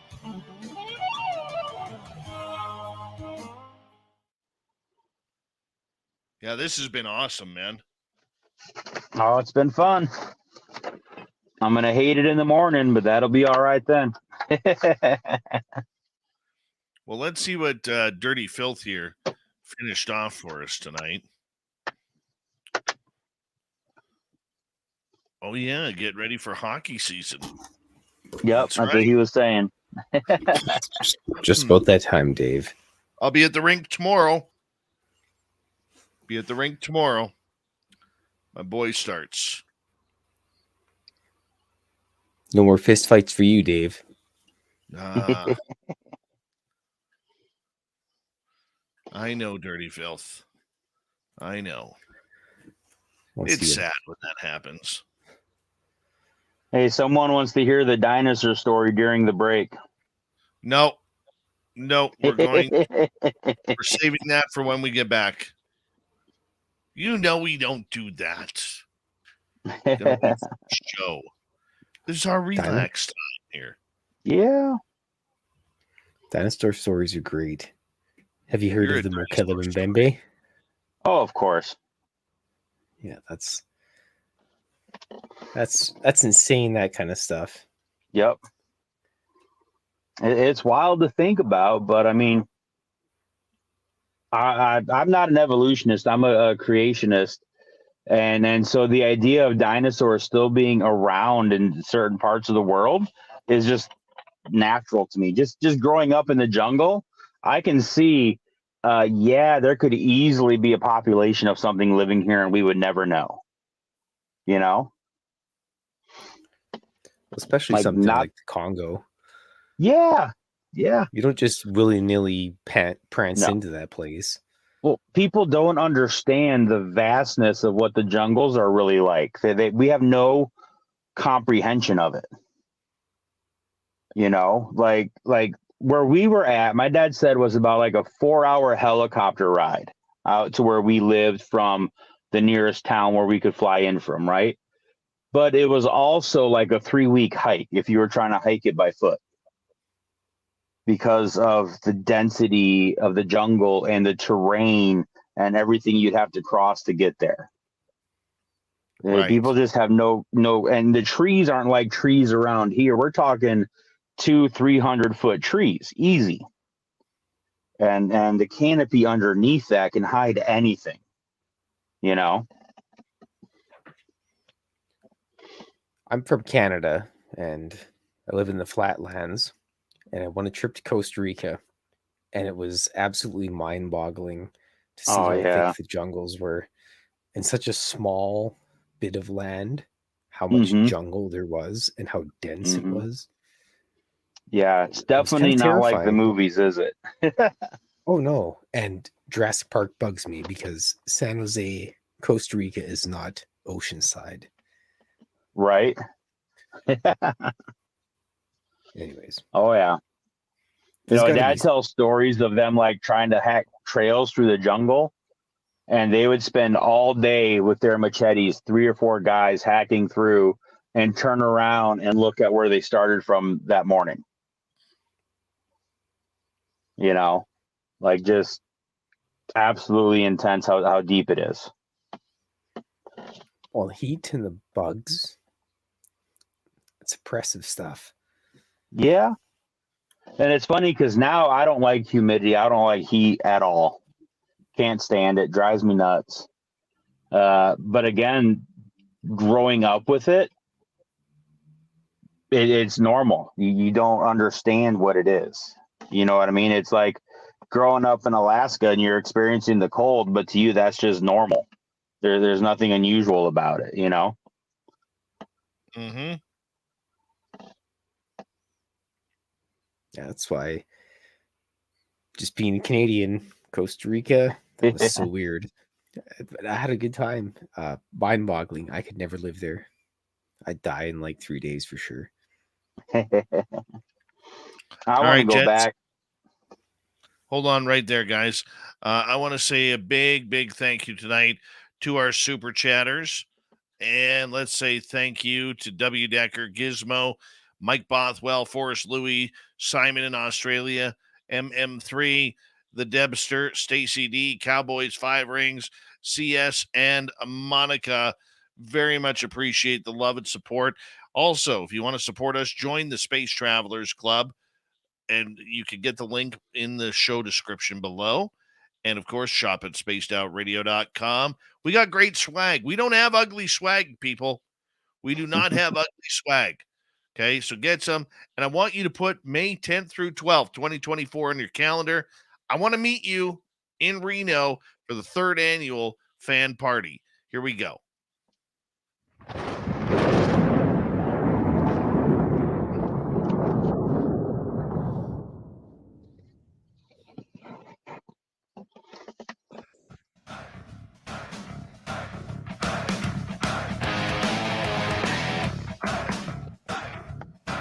Past the halfway point of Spaced Out Radio tonight. Good to have you with us. We very much appreciate you tuning us on in. I want to remind you that if you've missed portions of this show or others, check out our free archives by going to youtube.com/Spaced Out Radio. Do me the favor, hit that subscribe button. Our website is spacedoutradio.com. We have a plethora of features for you. Rock out to Bumblefoot, read the news wire, check out our swag as well.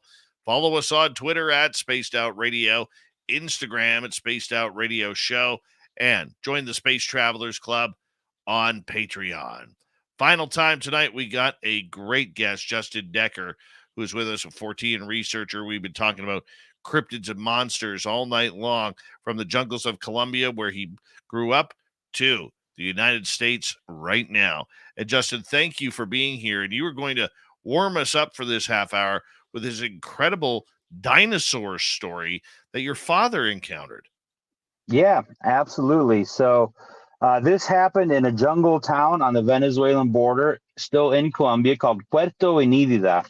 And apparently I was a young guy. I was just not even a year old yet when all this kind of happened. But they were living in this jungle town, and they kept some chickens and stuff like that.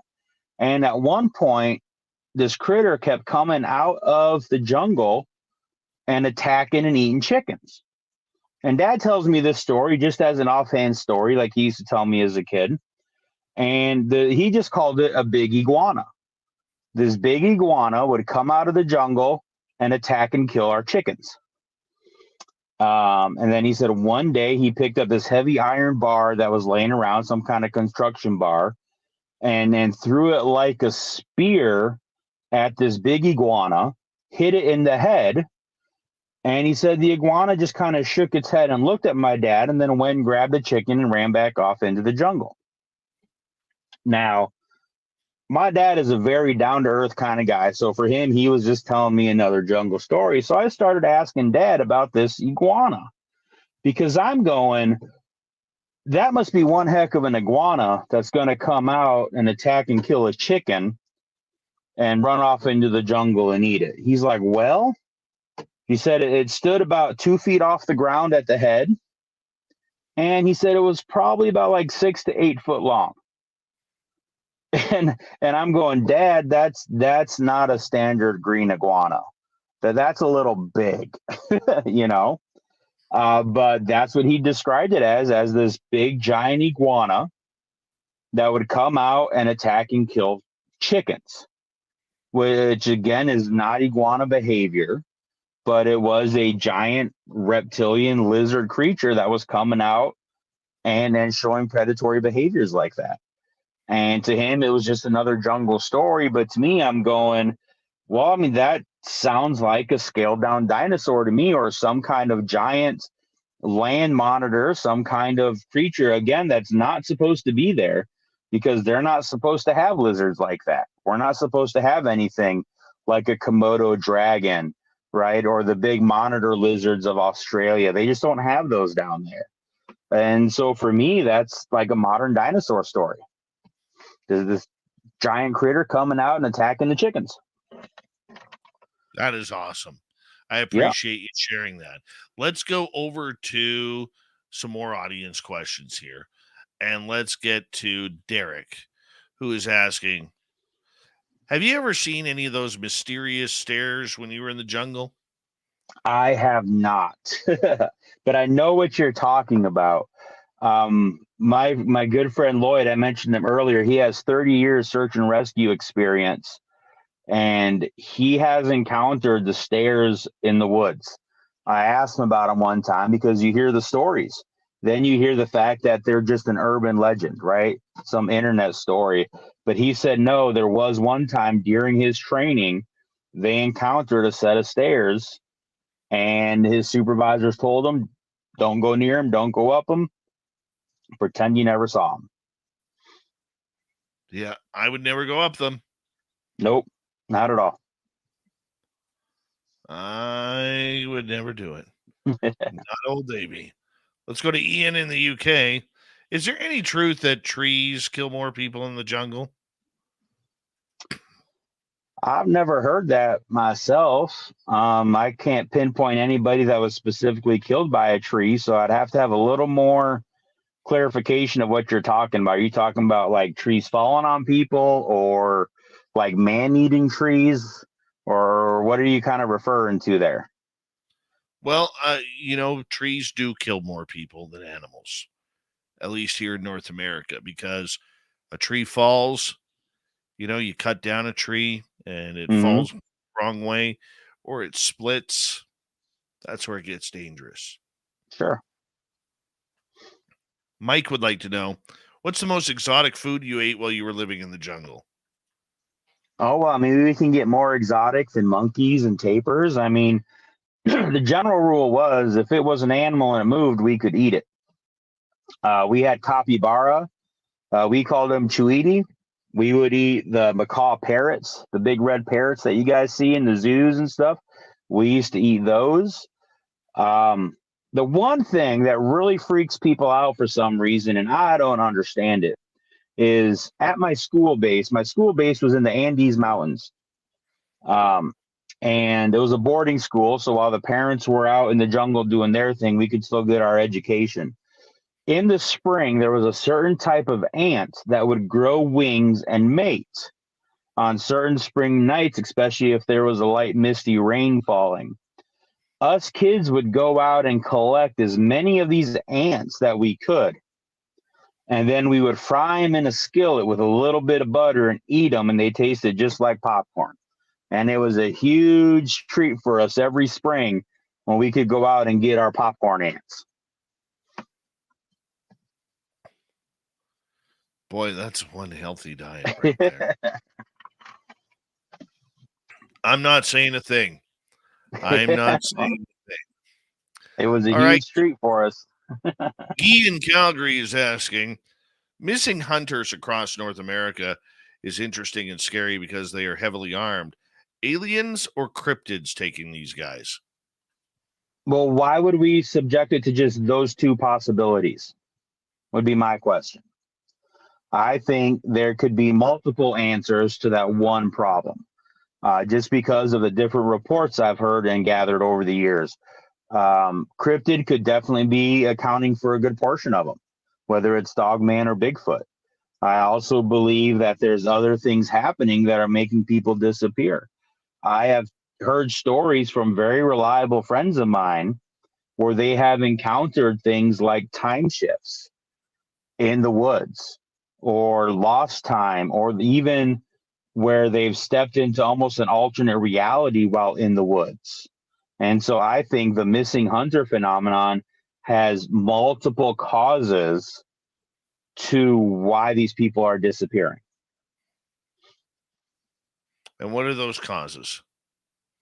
Well, again, I got one of my friends told me of a missing guy they were after. They were looking for him, and they finally found him 5 or 6 days in. And he was describing that he found this cabin in this woods, and he went to the cabin and he stayed there. He could hear people calling his name, but he'd come out and he couldn't find them. And then he just kind of walked out of the woods and ran into the searchers. But the searchers were like, there is no cabin here. There's nothing there. It's completely gone. And then the guy would say, well, I was only gone for a couple hours. I don't understand what the big fuss is. But when they came out, it was like 6 days later from when they went missing. Oh, wow. Yeah, and then I think these kinds of things are also part of the missing hunter phenomenon. Could very well be.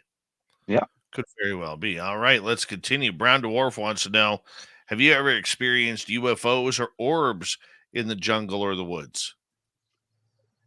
There has been a couple of times where I believe I have seen lights that I couldn't pinpoint their source.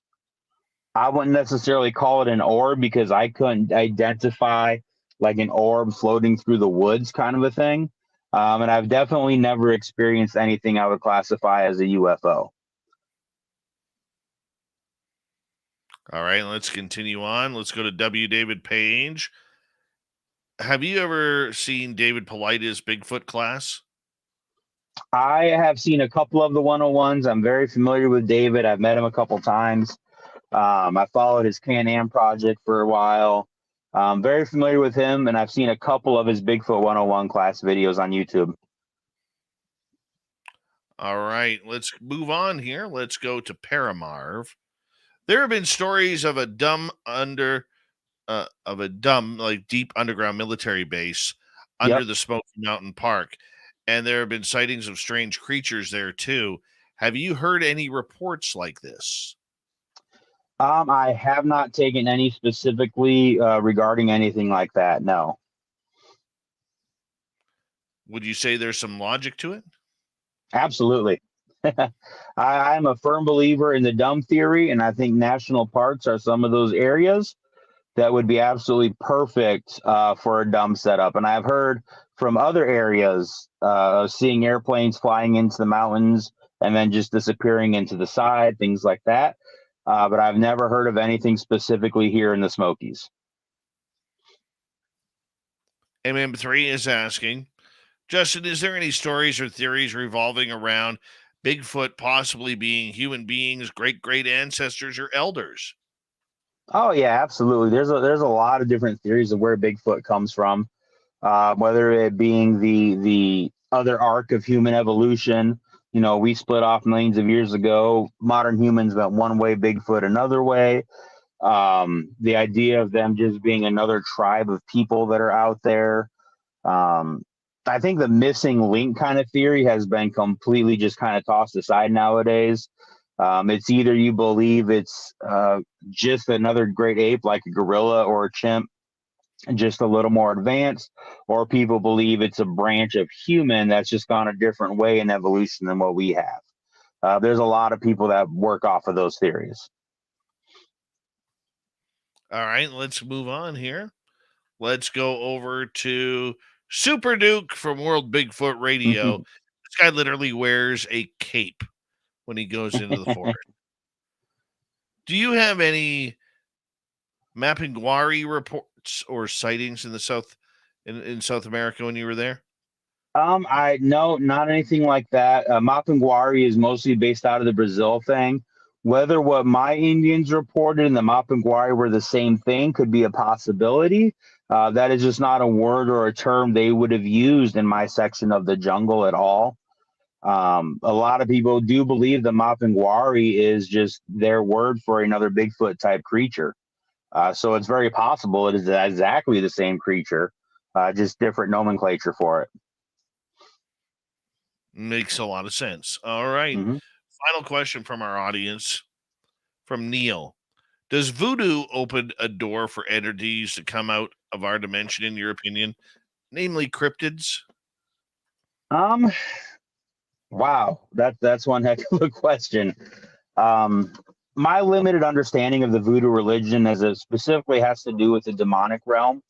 And so essentially what you're asking is, are cryptids of a demonic nature, and do those types of religions open portals or allow them to enter our reality?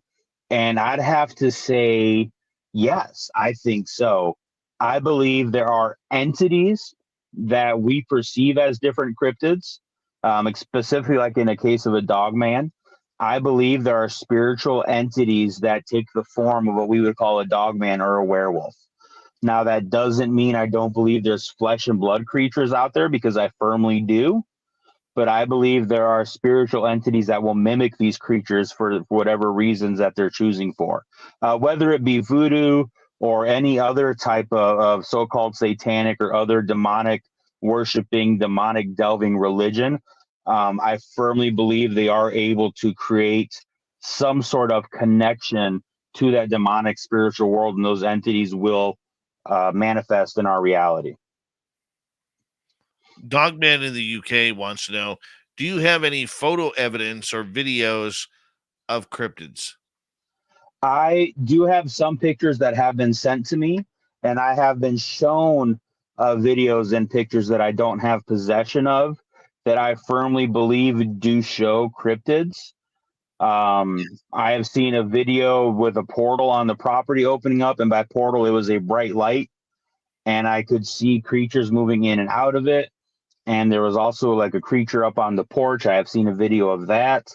I have a picture out of Upper Michigan that to me clearly shows a large Bigfoot walking away from the camera. I have looked for other interpretations of it, and I have not found any other good ones. So I have seen and in possession of some really good evidence, photographic evidence. I don't have permission to share those. I'm really big on keeping people's identity secret and keeping things anonymous when I'm asked to, because that's how I gain trust and why people will come to me and tell me some of their stories. But I have seen some very convincing evidences out there. Excellent. Let's go to Dracultica. What is the most convincing case you've come across with cryptids? The most convincing case. Oh. And we say this, it's actually a good question, because today it is a very good question. I believe today is the 60th anniversary or 65th anniversary of the Betty and Barney Hill abduction. Sure. Man, I really can't pinpoint one specific case. There's a lot of good ones out there for various cryptids that I just believe are 100% believable. You know, I believe the Patterson-Gimlin was a real event and a real thing and a real film. You can't get much more convincing to me other than the video, especially like on the beginning of your intro, the MK Davis stabilization of that video. I mean, to me, it just shows without a doubt that that's a real creature. You know, without a doubt. All right. Let's see what else we have here from the audience. We are all caught up there. Okay, so all right. Let us just continue here for a moment, because you chase everything. What's the strangest creature you've heard of that people are chasing? Oh man. I think the strangest overall would be the original chupacabras that came out in the 90s. Now, I'm not talking about the blue hairless mangy dog coyote mix of the Southwest that people are currently calling a chupacabras. I'm talking the original reptilian, red-eyed, spines down its back, hops like a kangaroo creature that people, local law enforcement, local officials, everyday farmers swear they were encountering in Puerto Rico. To me, that is one of the strangest ones that has a continuity of reports that people have seen and experienced. That's a weird one. I think, you know, when you get into a lot of these other cryptids like gnomes or trolls or gargoyles as well, those kind of freak me out. Yeah, well, I don't consider those cryptids. To me, a cryptid is a very specific thing. Cryptids are the subjects of the study of cryptozoology, which is the hidden and unknown animals or out of place animals. When we start talking other entities like gnomes and trolls and stuff like that, I don't no longer consider those cryptids. But I think a lot of those have a lot of merit because, again, they're cross-cultural. People have experienced them throughout history and in modern day. And I really think there's something to those other entities as well, for sure. Mm-hmm. Looking at the time that you have been researching, what kind of patterns have you found regarding any of these creatures? Oh man, so that's a good one. The biggest thing I have found is there are specific behavioral patterns that you can count on when experiencing specifically like Bigfoot. Um, things like they tend to operate in a family group, very similar to the Indians that I was raised with. Right? There's a hierarchy there. They have different jobs there. Some work as security. Some people call them day watchers and all this stuff. There's patterns in behavioral as far as territorialism, right? Usually when they want somebody to leave their territory, they'll start off by making their presence known. They'll make some noises, try and scare you out. Then they'll go to rock throwing, small pebbles. They're just trying to get your attention to chase you out. Then they'll shadow you. They'll start breaking sticks, and they'll slowly escalate to get you out of where they want you to go. I think hunting patterns have become kind of an established thing, right? One of the things they tend to do is they're hunting deer.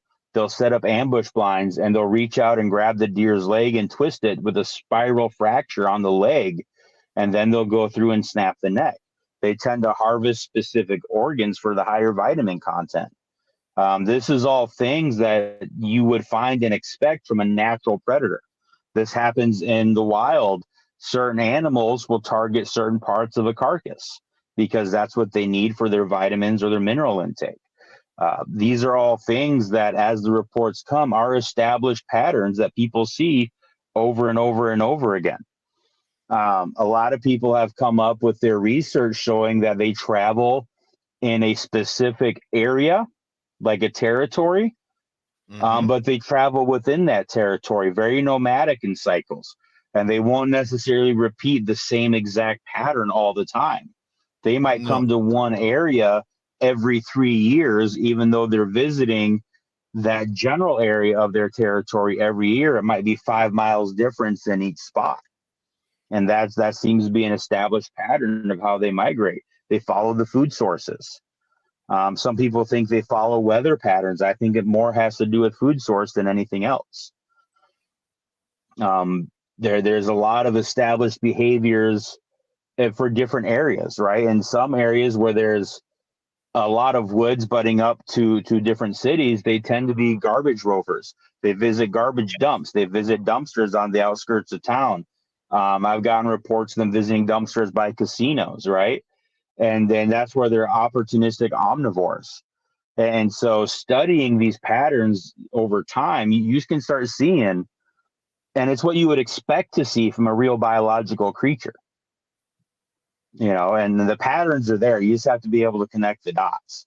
I think one of the major things that I've looked at is the idea of their neck and shoulder structure. And what I mean by that is if we look at the Patterson-Gimlin film, we all know when the creature turns, the chin is below shoulder level, so he has to turn the whole body over. And that's indicative, right? But what people don't think at, that also follows through with how they throw things, right? Because the reports are they tend to throw things sidearm, right? They come across this way, which is what you would expect from that kind of structure with the neck and the shoulders and how they're placed. They wouldn't be able to throw a direct overhand throw because of the way the shoulder structure is.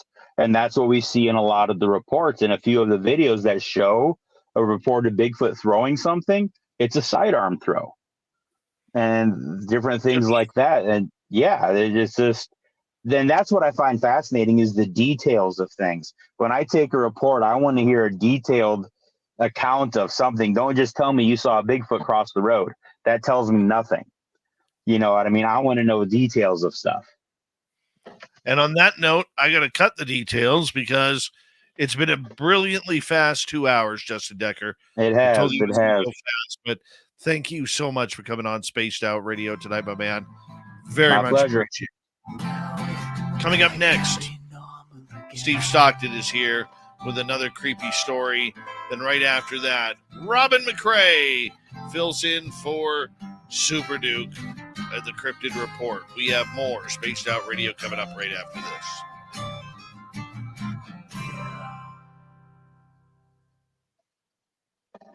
Great job, Justin. Thank you for a great interview. Hey, not a problem, man. I appreciate you asking me. It's a lot of fun. We're going to do this again. Hey, anytime, just let me know. I'll put it in my schedule. Starting next month, I'm going to be stopping working and trying to focus on getting disability, so I'll have a lot more time. Right on, buddy. You stay in touch with me too, my friend. All right, will do, man. I'll talk to you later. Take care. Great show. I will be right back. It's so bloody hot in here. I'm going to open up the window. Maybe the bear will be there. I don't know.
All right. I want all of you to start preparing now for May 10th through 12th at the Silver Legacy Casino Resort for the 3rd annual fan party. We're going to make sure Robin McCrae gets out there. She likes to party. Yep, she does. It's going to be a good time, people. We're going to have more information coming up very, very soon, and including getting some discounts on hotels for the first few who register quickly. I know Tim Mothman's going to be there. His goatee already told me. Debster's coming. Yeah, we're going to have fun. You can support us by joining the Space Travelers Club on Patreon. That is in the description below on YouTube. And our super chatters tonight, W. Decker, Gizmo, Mike, Louis, Simon, MM3, Debster, Stacy, Cowboys, CS, and Monica. Thank you for the love. Don't forget to get your really cool swag. We have it at spacedoutradio.com. Yeah, I got through it all with time to spare. Here we go with hour 3, everybody.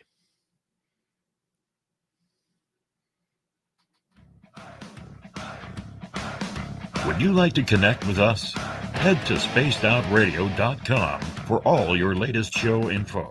Now, back to Dave Scott and SOR. Hour 3 of Spaced Out Radio is now underway. Good to have you with us. My name is Dave Scott. Very much appreciate earning your listening ears wherever you are on this beautiful planet we call Earth. Hello to everyone listening in on our terrestrial affiliates around North America, digitally on Odyssey Radio, TalkStream Live, and KPNL. All of our archives are free. Join us at youtube.com/Spaced Out Radio. Do old Davey the favor, hit that subscribe button. The Desert Clam has set the password for tonight in the SOR Space Travelers Club.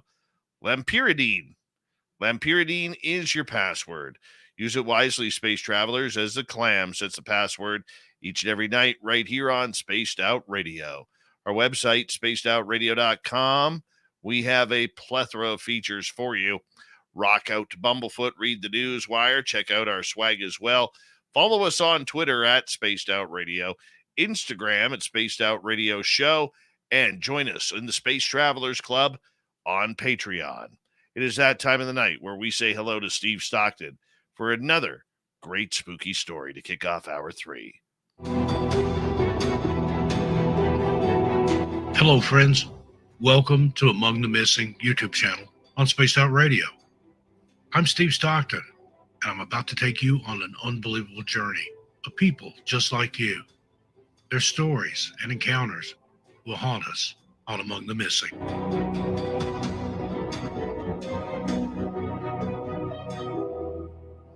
A 2-year-old girl named Amber Rose Smith went missing from her Newaygo County, Michigan home around 1:30 p.m. According to her father, Dale Smith, he had been in another room and Amber was no longer there when he returned. It was not the first time Amber had walked out of the house, but in previous instances, she had been found without any issues. Dale searched for Amber for about 30 minutes before contacting 911. Despite the efforts of around 300 volunteers and officials who searched the surrounding area, Amber could not be located. The search continued as the temperature dropped and darkness crept in. Amber was found safe about 2 miles away from her home the next day, greatly relieving her family and investigators. It was remarkable that she managed to reach where she was found with the harsh weather and rough terrain. However, when questioned about where she had been and how she got there, she appeared confused and unable to remember anything. Amber walked through a dense forest without shoes and braved the chilly overnight weather that dropped to around 43 degrees. After getting treatment for minor cuts and bruises and drinking a cup of hot chocolate, she seemed okay. Diane and Dale, the girl's parents, reported that Amber kept quiet about the incident, but had mentioned spending the night in the woods with chipmunks and squirrels. Dale stated that Amber had only disclosed being followed into the woods and abandoned there. An intriguing detail surfaced during Amber's vanishing and eventual discovery. She was found in a region that had already been meticulously searched the day before. It remains a mystery how she evaded the search parties dispatched to locate her shortly after her disappearance, and how she could traverse such a considerable distance under the given circumstances. There is speculation that Amber's disappearance may be connected to Stephen Kubacki's mysterious disappearance and memory loss of over a year. Some even speculate an alien or paranormal entity may have taken her, while others believe she simply got lost in the woods or her disappearance is somehow linked to the Michigan Triangle. Despite these theories, the truth behind her disappearance remains unknown. And thank you to Steve Stockton from Among the Missing for a great story right like that. If you want more, just head on over to his YouTube channel, youtube.com/Among the Missing, and you can hit subscribe there today. From the missing to the mountains, we're looking for cryptids on the Cryptid Report. Here's Robin McRae.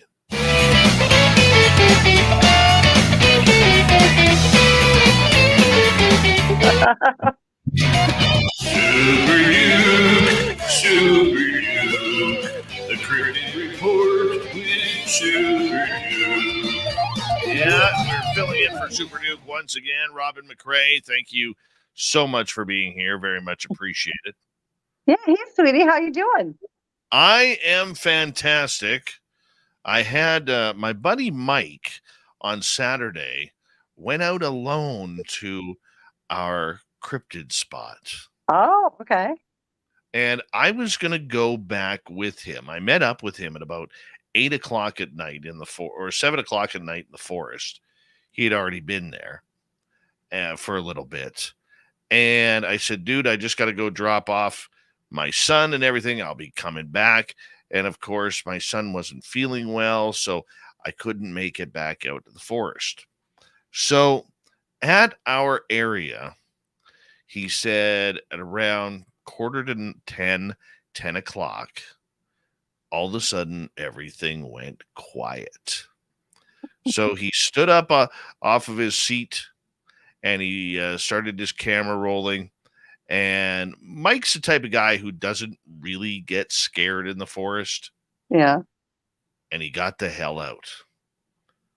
He said the huffing and the puffing, he thought, he felt he was being watched by multiple areas. And there was just strange noises that didn't seem to correlate with other animal behavior. It was kind of interesting. And he's like, dude, I wanted you to come back so bad. He goes, but I couldn't be out there alone anymore. And he goes, I got your text message when I got into cell phone range. And I'm like, damn it, But he did capture some pictures of orbs in the area. Yeah. That's not surprising.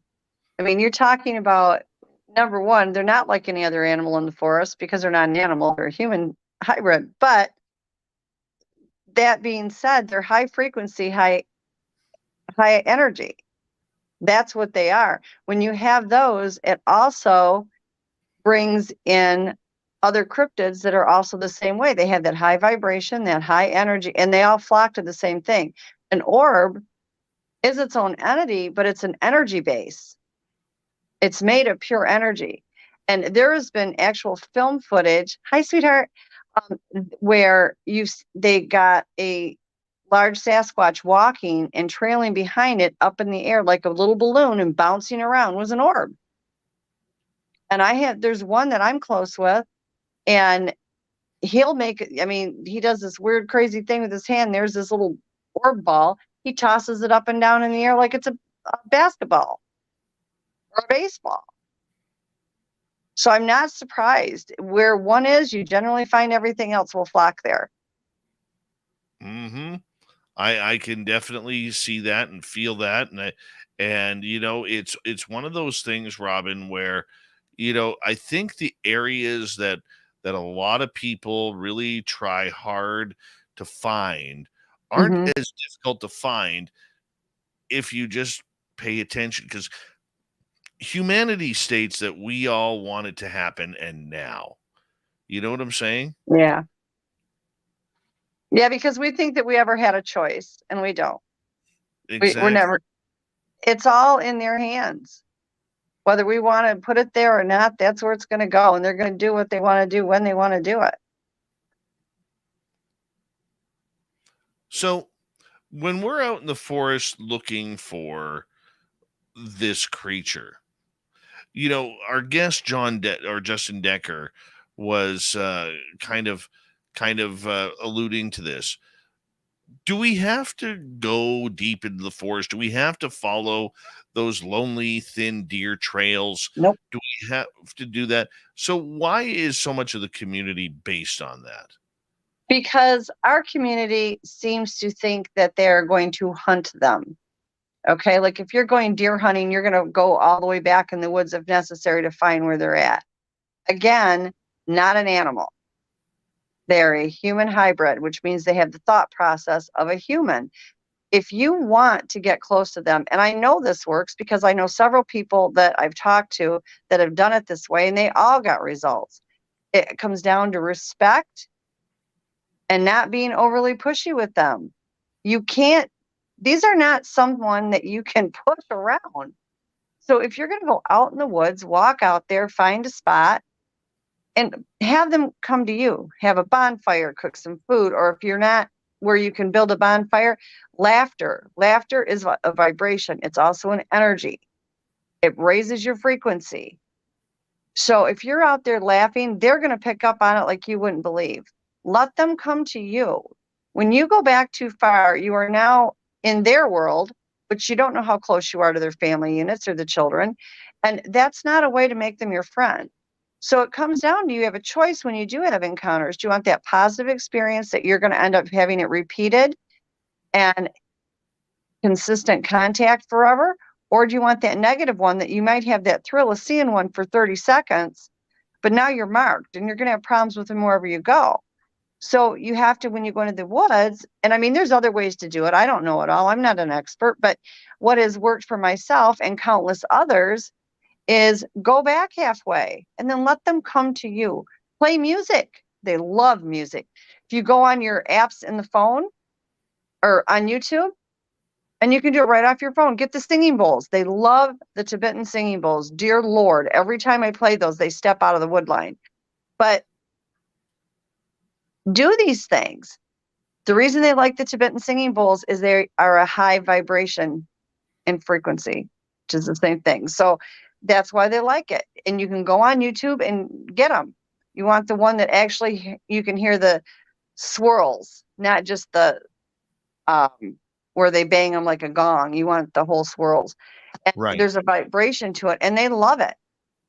Like for anybody that's doing active research, I highly recommend let Amazon be your friend and get a singing bowl because they're phenomenal and they love them.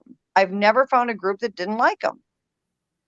And you can get them from $16 to $25. It's not like they're, uber expensive, but they love the things. But there's things you can do, is my point, to encourage them closer to you.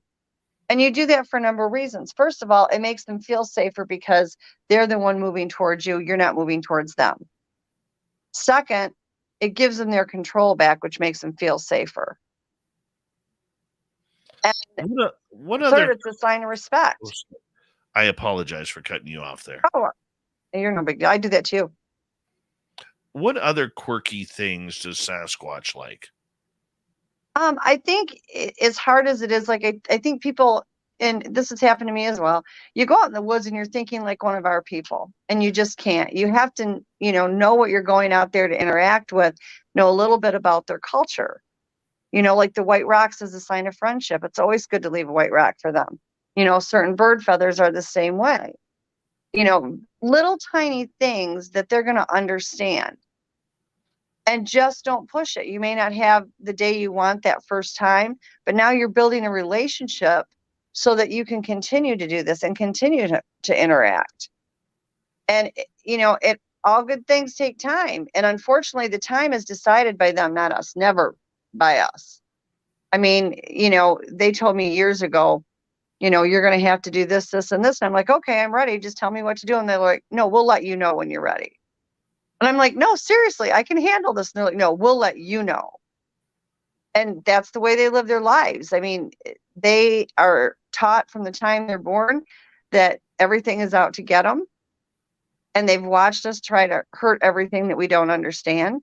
And so we have to regain trust with them if you want it. That doesn't mean you bend to their will, because I've heard people say that before, and absolutely you don't do that.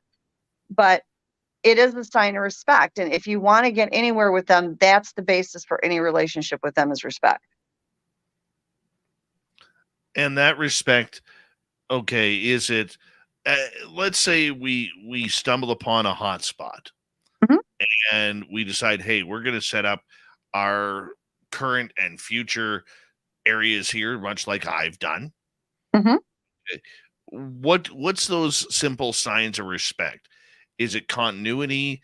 Is it not wandering into areas where we shouldn't? Talk to me about that. I think both. I mean, when you go in there, first of all, if you're looking and you see the structures are right there, okay, that is not where your camp should be. That is not your ground zero. Move away from that. You can be near it, but I mean, more than 10, 15 feet, but move away from it so you're not invading their space. Be in that area so it's accessible, but don't be in there invading their space. Of course, you don't ever mess with the structures. You don't add to it. You don't take anything away from it. You don't destroy it. You leave it exactly as it is. It's a form of communication that they communicate between clans. So you leave it alone.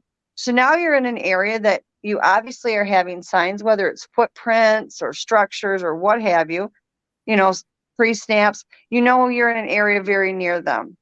And then that's when you start working on letting them come to you. Don't invade them. Befriend them.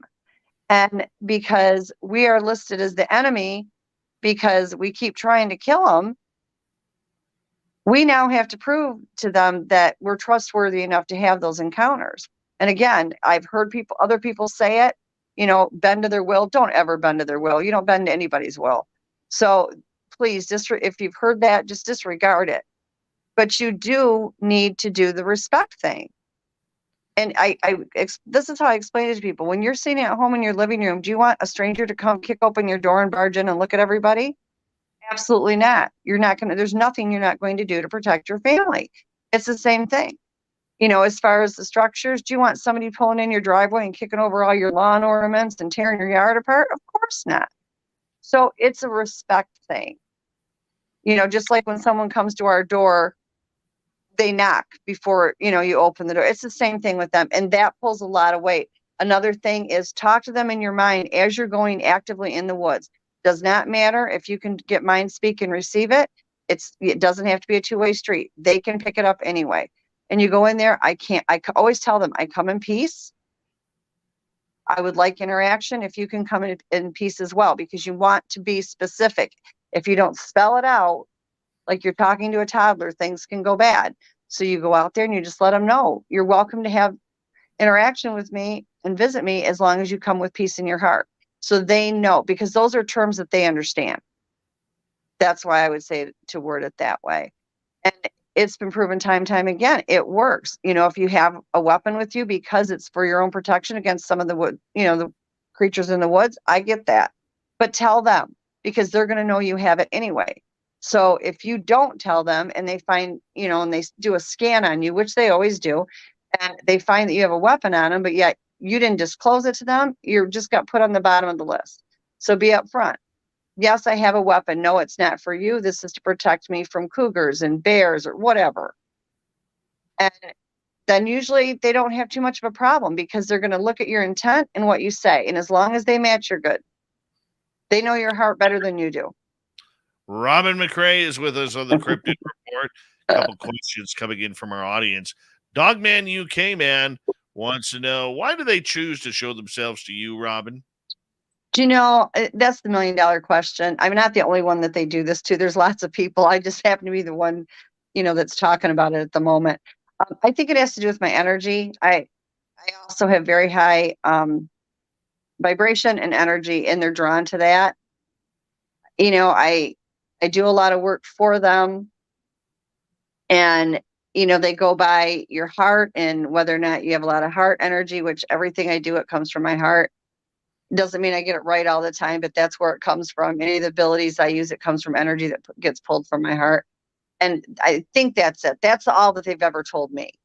if there's more to it, they're keeping it to themselves. Awesome. Let's go to another question here. Let's go to Red Creek. Robin, Oh, hi, Mike. Have you seen the Sasquatch shadow lately? Yeah, actually he was out in the backyard. Today is what? Tuesday.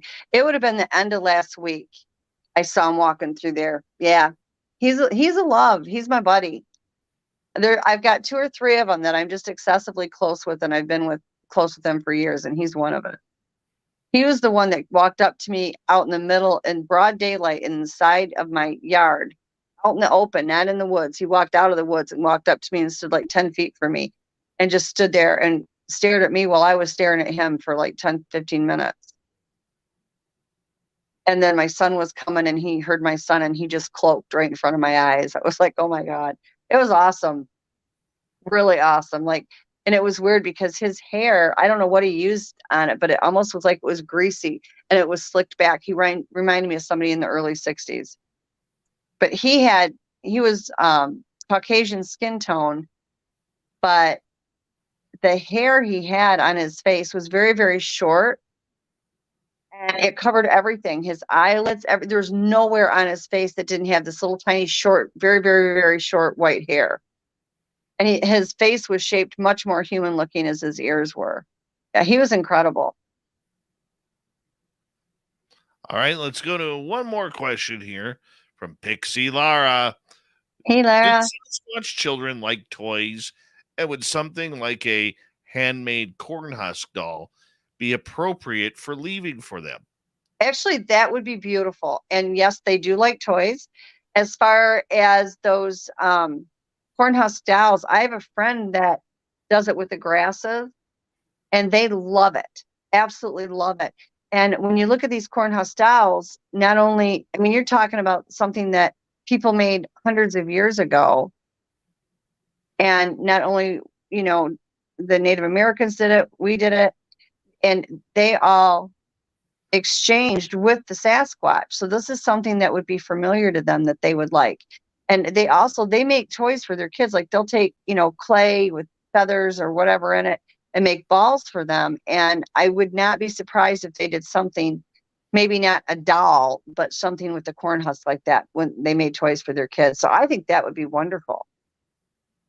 Brilliant idea. See if we can fit one more question in here from Debster. Does Bigfoot see human women as attractive? Actually, both male and female Sasquatch will at some time, not all the time. It's forbidden. It's against their laws, but it is entirely possible and has happened in the past where both the men and the women Sasquatch have got attracted to our people. Yes. It's against the laws. That's kind of interesting you say that, because I know up here on the Highway of Tears, I've talked to some First Nations people who believe that many of those women have been taken as Sasquatch wives. Yes. Hundreds of years ago, there are different reports of them stealing the women and children from the Native Americans. Now, what's really, everybody assumes it's always like the male Sasquatch going after our human women. But the reality is there seems to be, I've worked with several cases that this has happened. And for whatever reason, and it could just be the way it landed, is there are more men that the women get attracted to. But the males can be really dangerous because they will go after our type of human women. So it goes with both sexes is my point. And yeah, it's a very real thing. And it's very unfortunate too, because there have been cases where a male Sasquatch has attacked a female and raped one of our people and raped her. And, it's bad enough that the acts happen, but because of the size difference, it can turn deadly really easy. Ouch. Yeah. But it doesn't happen a lot, but yes, it does happen. Absolutely. All right, Robin McRae and the Cryptid Report continues right after this on Spaced Out Radio. More questions about the big man in the forest when we return.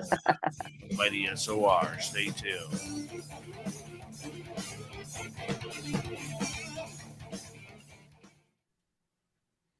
Beautiful. Beautiful. Thank you. You're going to have to, whenever you have time, which you never have, but if you do, send me the dates for next year for you, because I want to try to go. You got a pen on you? Let me find one. Actually, I'll just text you. Okay. Right now. Yeah, I'm actually in Florida at my friend's house right now, so I'm just kind of looking around for a pen. But yeah, I'd like to try to go. Is it good? It's going to be in Vegas again? No, we're doing Reno this year. Okay, well, either one. It's still in the States, so it'll be easier to get to. There you go. But yeah, I want to try to come this year. Yeah, you're going to have fun. Yeah, and I can't wait to see you in April. I know. I need a headshot and a bio from you, mister, because we're starting advertising already. All right. And we've got to get your mug and your information up on the website too. So I've got to get that together. Send you the old mug right now. But you got to write a bio that you want for us. I got a bio. Okay, cool. What kind of bio do you need? Just anything about yourself that you want up on the website. Because we got to promote everybody. We had a meeting with the Tourism Bureau in Nebraska the other day on it, and we're going to get all the social media and all the advertisements started. So it's going to be so much fun. What day are you coming in? Are you going to wait and come in like the day before the conference? Because Duke was talking about having you come in a little bit early. Whatever day you want. Whatever day you want me there. Okay. I mean, we're bringing everybody in on Thursday, but if you think you want extra time and you want to come early, I can book your flight, for whatever day. Yeah, because we go home Sunday, right? Yeah. Yep. Yeah. An extra day would be okay. Because he was talking about getting everybody together to go out in the woods. They went last year and they had a blast. I wanted to go, but I was helping get ready for the conference, so I couldn't. So I don't know. We'll see if I can get over there this time. Okay, I've sent you a picture. Awesome. And then I'll give you the bio. Where do you see these Sasquatch statues that Harriet made? Oh my God, they're so cool looking. The full bodies of them, everything. We're going to have them set up so people can get pictures with them. And she's got them all over. She's got some in her museum, but she's also got them at the hotel now that we're booking everybody at. And at the convention hall, there's going to be one. It's going to be fun. All right. I've sent it all to you. You're the best. Thank you. No problem. Going to start the roundup with everybody getting it together so we can get it all up. Perfect. But yeah, I definitely want to try to go to your thing this year. Looks like you guys were having a blast last year. We did. Yes, Peppa H. My bio reads sexy beard 50 times.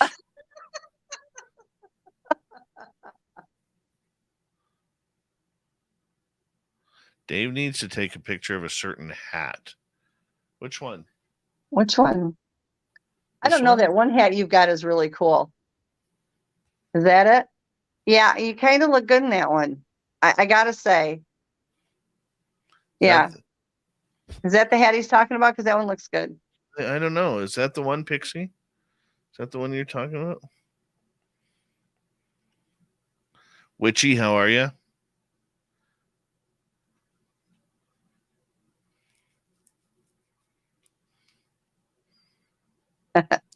The one I knitted? Oh, yes. No, I got that upstairs. I know. I'm saving that for winter. That's what I'm saving it for, my dear. Yes, believe it or not, it is on the corner of my mirror waiting for winter. I love it. She handmade me a Sasquatch toque. Oh, wow. I bet you that. You know what? You're going to have to bring it on air so we can see it. I will. It's just too warm right now. 'Cause Yeah. it's that thick wool. Oh, wow. Sounds Yeah. nice, though. She did an amazing job on it. Amazing. All right, we got 15 seconds.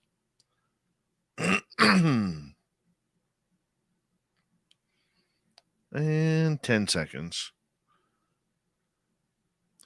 Questions for Robin, put them in capital letters, if you don't mind. And here we go. Dun, dun, dun.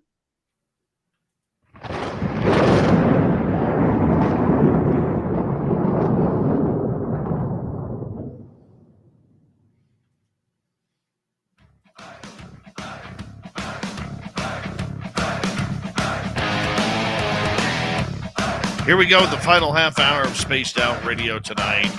Good to have you with us. My name is Dave Scott. Very much appreciate earning your listening ears.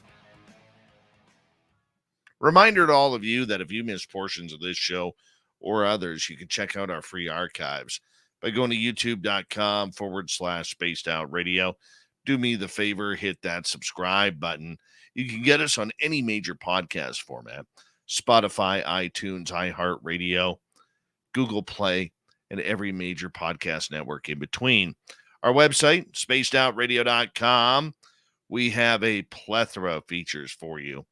Rock out to Bumblefoot, read the news wire, check out our swag as well.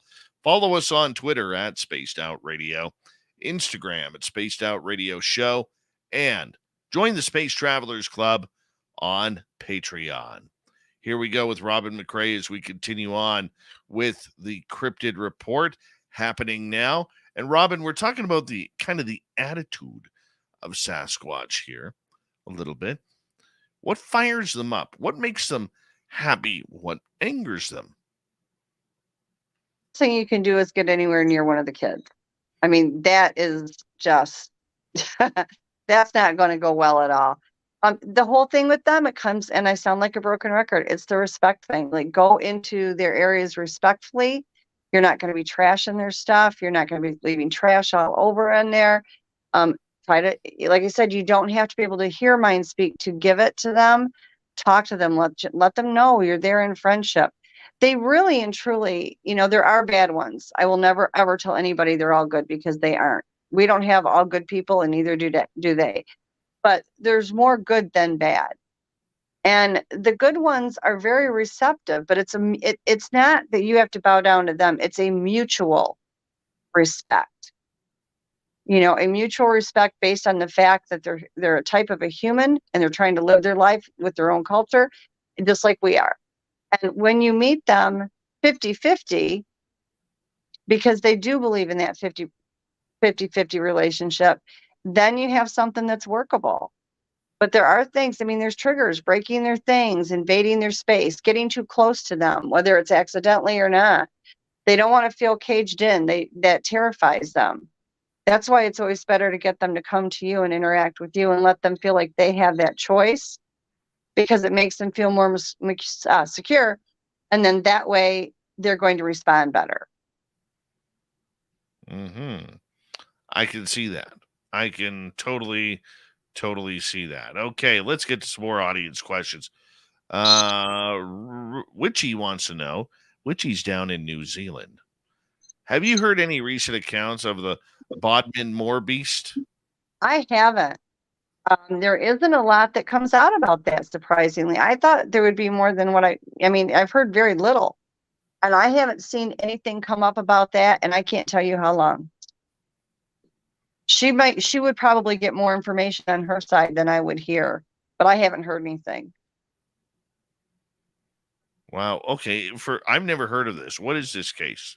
The only one I ever heard about was Moor Beast, but I don't know if it's the same thing as this. She would know. Like I said, I'm not that familiar with that one. We don't get a lot of information on that here. I wish we did. Okay, let's move on then. Let's go to Cat Chaser. Robin, do you talk with Bigfoot mentally or clicking? I mean, clicking. I'm telepathic. I do mind speak with them. And they also will verbally speak. They can speak English as well as their language and any other language they choose to do. But I speak telepathically with them and verbally. All right, let's move on here. Let's go to Dogface Simon in Australia. Robin, out of the box question. How come you're always so cheerful? I admire that. Because you guys are always so nice when I'm on here. It's like old home week. I try to be cheerful. I don't always succeed at it, I will be honest, but I do make an effort. But thank you, sweetie. Okay, let's continue here. Witchy wants to know, have you ever heard of the Tanawa? No, I haven't. Now I'm going to go and get off of here. I'm going to be Googling everything under the sun. We don't, like I said, a lot of the out of the country stuff, it's harder to get info over here. Like, Yowies, that kind of thing, or, up in the Himalayas, we tend to get more of that. But no, I've not heard of that. I'm sorry, sweetheart. Can you telepathically communicate with any cryptid, or is it just Sasquatch? I can telepathically speak with anything. I do. Dogs, cats, trees, rocks, all the cryptids, the ETs. If they are willing, the ghosts, if they're willing to talk to me, I can talk to them. What's the creepiest encounter you've had? Maybe not with a Sasquatch, but with something else. I did a show with somebody, and basically it was old case murders, and I would connect with the spirits to see whether or not how that person actually passed, or the person that was locked up for their crime, or not locked up, but there's a few of them where the guy had died that they thought did it, and I would talk to them. And we actually one night, the person that I was speaking with actually did commit the crime, and it literally, this thing came back at me. I was sitting there and we were shooting the show, and I felt something try to strangle me, and I could physically feel it. And then at the same time, all the electronics from the filming just went wonky, absolutely went crazy. And I did the same thing I do if I have to worry about an entity or an ET or a cryptid coming after me. I do the energy work and toss it off. It's kind of like you just blast it. And I did that, and it stopped, and you could hear it running across the floor in the house. And when we got done and they replayed the footage back, you could hear this guy talking in it, and it wasn't pleasant. Oh my. Yeah, spirits can be ugly sometimes, can't they? Oh, yeah. I mean, I think it's always important that we remember there's good and bad in absolutely everything. It's not just one way. And we really and truly wouldn't want it just one way, because even if you chose to have everybody happy, the world isn't based like that. You can't keep that up all the time, because it doesn't create the balance. You have to have that balance. So, yeah, but it's the same thing for any of the cryptids, the ETs or whatever. There is good and bad and everything. Like, I've dealt with ETs since I was a baby, and I've dealt with good ones and I've dealt with the bad ones. It's not any different than anything else. There's good and bad. What is your perception of people who say, that ETs are all bad, or Dogman is a vicious hellhound, or yeah, something? That really irritates me with the Dogman, because they've helped me out a few times. So, I guess what I just tell people is they have to open their minds. And it's not just, when you go to look up facts on Bigfoot, Dogman, or whatever, what sells are the problems. The good stuff doesn't sell. So that's not normally publicized. And there are people that will comment or post about the good things that the Bigfoots and the Dogmans have done, but not as much as if they do one thing out of line, regardless of how severe it is, that is front page news all over. So you hear about that more. And so I try to tell people that, yeah, there's bad things that have been done, but look at what our people do. As far as I'm concerned, our humans are the worser species. We do more damage than anybody else, including to our own selves. And so I try to get it in perspective for people. Like, I don't try to convince anybody of anything. I respect everybody's right to believe what they want. I do. Mine is based on what I've been taught, what I've experienced, and what has happened my entire life. I didn't get my information from books or from other people. It's from the actual cryptids. And there are some that are good and there are some that are bad. And you just have to open your mind to the possibilities that things are not always as we sometimes think, that there's more to it. Okay. Witchy, by the way, thank you. The Tanawa are Maori mythology. Oh, He says wow. you really enjoy reading about it. Thank you so much. I will take a look at that. Wonderful. Thanks, sweetie. I got to tell you, the whole Maori tribe, First Nations of New Zealand, I don't know if you've done this or not. I know this is off topic or anything like that, but if you haven't gone on YouTube and watched the hakas that they do before rugby games or to celebrate a wedding or the birth of a child or a celebration of a school elder or something like that, it is one of the most emotionally charged events I have ever seen in my life. And I don't know much about the haka or how it started. I believe it was when they were going to battle that they would, try to scare off people with the haka. Okay, but it is beautiful. And if you get the chance, go on YouTube right after this show and just type in haka, Haka. It is, there's no words for it. And if you don't get emotional from or charged up from watching one of these things, like I remember one I watched where the family did a haka in order to welcome their daughter's new husband into the family. And everybody was crying afterwards because it was just so emotional. Excuse me. I'm going to have to look that up. Oh, it's absolutely beautiful. Absolutely beautiful. And I would love to see one live, whether it's a rugby game or just something. I would just love to see one live. Just looks incredible. Anyways, let's talk some Sasquatch here. A lot of times they only leave one footprint. Yeah. How do they get away with this? Oh, I'm going to tell you, and you're going to think I'm nuts. To begin with, it depends on the size of the individual. A lot of times we think that there's one and there's actually another one hidden in the grass or whatever. But they are able to levitate. So occasionally you will get one footprint. I physically have seen it happen more than once. And so you'll see one footprint and then you don't find another. It's gone. Or, if they're doing levitation or cloaking or whatever, and they put one foot in. They also, another theory that is very possible is, the portals. There are portals that are anchored that aren't going anywhere. There's also portals that aren't anchored that can be floating wherever. But then I've also watched, as other people have as well, where they can just open up a portal right in front of them and on the ground. And so it could be 1 foot because you're watching them step in. But then there's no previous footprints other than that one footprint. So I tend to believe it's more the levitation. Okay, so that leaves me to a follow-up.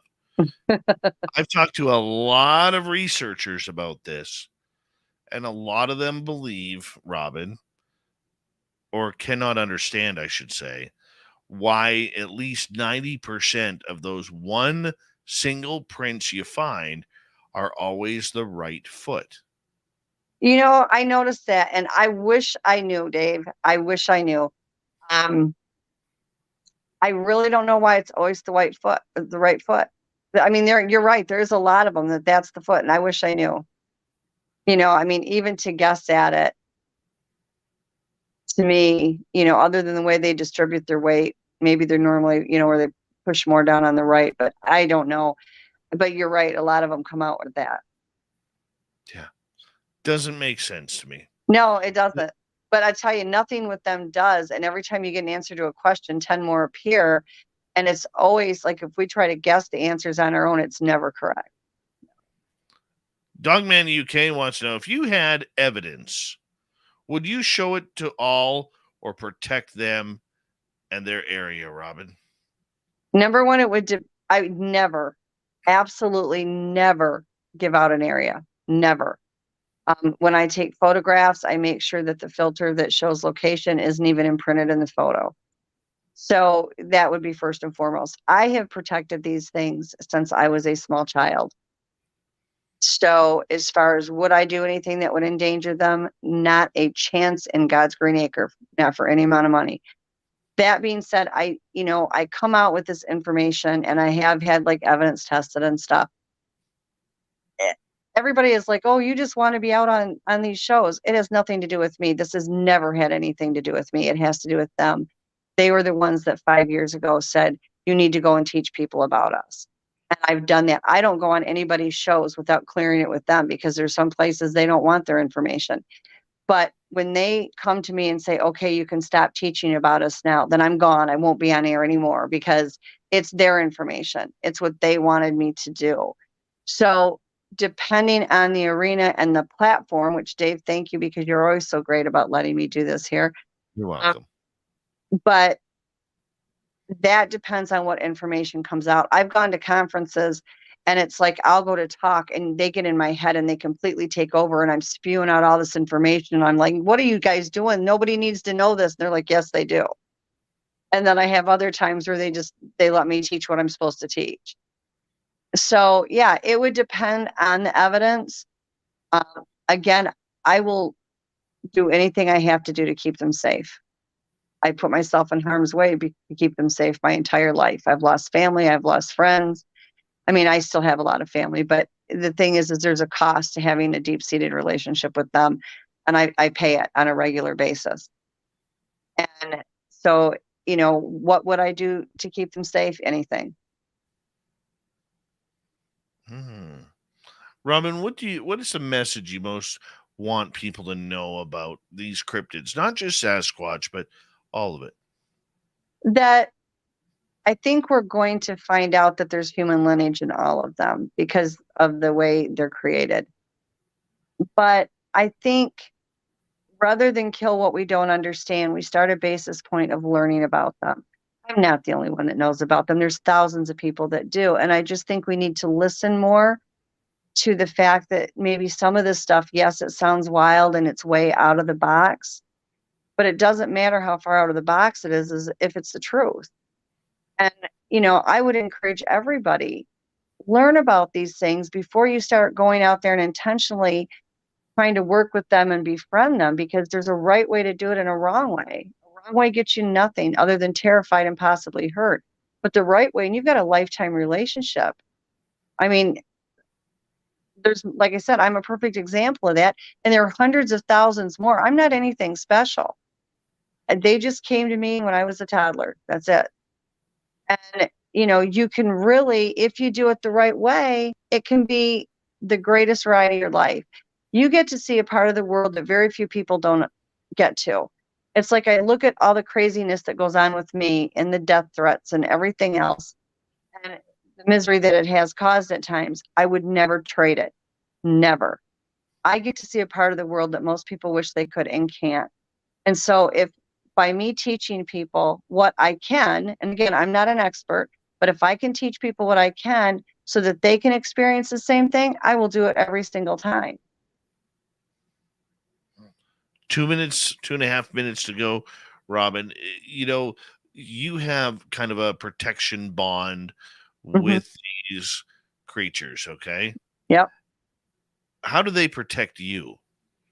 Oh my gosh, they've saved my life 6 times. So yeah, they are really good at protecting me. I feel safer with them than I do anybody else. I've had Dogman help me. I've had the Sasquatch help me.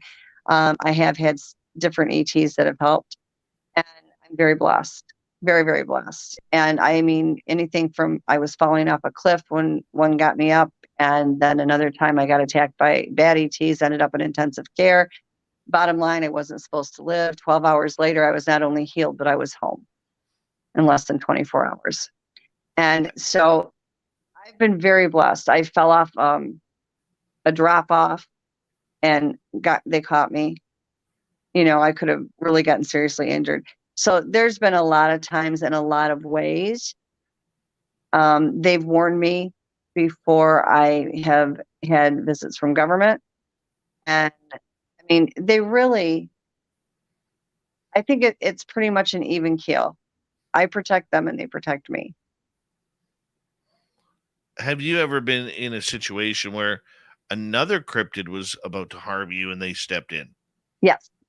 We had it was just, like I said, there's good and bad and everything. The Dogmans I always interacted with were really good, but this one wasn't overly nice. And it came on the property, and they told me to run to the house, and I didn't even know it was out there. And I said, why? And they showed me a picture of it. So I ran towards the house, and they just pelted this thing with rocks. They ran it out of there. They've been really, really good. I literally have no complaints, other than the fact that when the adolescents kept playing on the roof and I had to go out there at 2 a.m. and, do the whole mom thing. You will get your hairy asses off my roof, and you will do that. It was like they got down. I was like, thank God they didn't call the bluff, because what was I going to do about it? But yeah, for the most part, we've had a few mishaps where things have gotten broken, but it's like, Bam Bam Rubble on the Flintstones. They don't know they're running. They want it in the garage because the mini pigs were in their pen in there and the dogs were in their kennels. So they just pushed open the bottom of the garage door, bent the roller all to hell off the track, busted the track, went in and saw them all, and they were having fun. Robin, I want to say a big thank you for coming on Spaced Out Radio again this week. Anytime. You were amazing as per usual, my dear. Thank you so much. And you guys, I'm hoping you had a good time. It's always fun on here. It is always fun because we enjoy your company around. Oh, I love you guys. You're always so nice. One of my favorite shows. Quickly, 10 seconds. Give the dates to the Nebraska conference. We have April 26th and 27th of 2024. The website is up, but we're updating it. So probably within the next week or so, if you want to buy tickets early, it's a little bit cheaper. If you need hotel recommendations, we can get it for you. All right, Robin McCrae, everybody. We appreciate it as we go to close this thing out. We got Mr. Ron Bumblefoot Thal rocking in the background with Little Brother Is Watching. Bumblefoot is the official music of Spaced Out Radio, rocking us in and out of every single show. Get your horns up for the guitar god himself. Special thanks to everybody listening in at work, at home, in your cars, wherever you may be. Thank you to everyone in our chat rooms tonight. YouTube, Twitch, LGAP, Facebook, Spreaker, LinkedIn, the Space Travelers Club, and on X at Spaced Out Radio.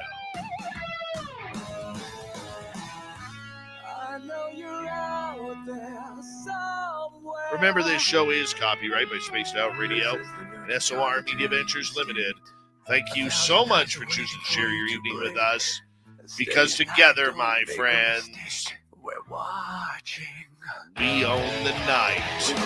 Mr. Bumblefoot, we need a favor. We need you to take us home.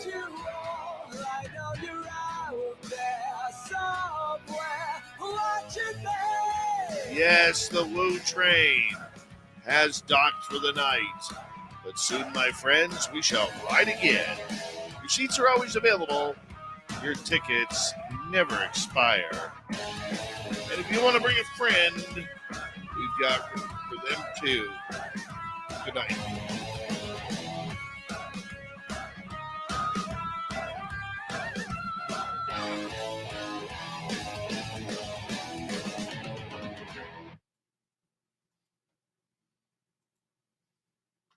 Woohoo!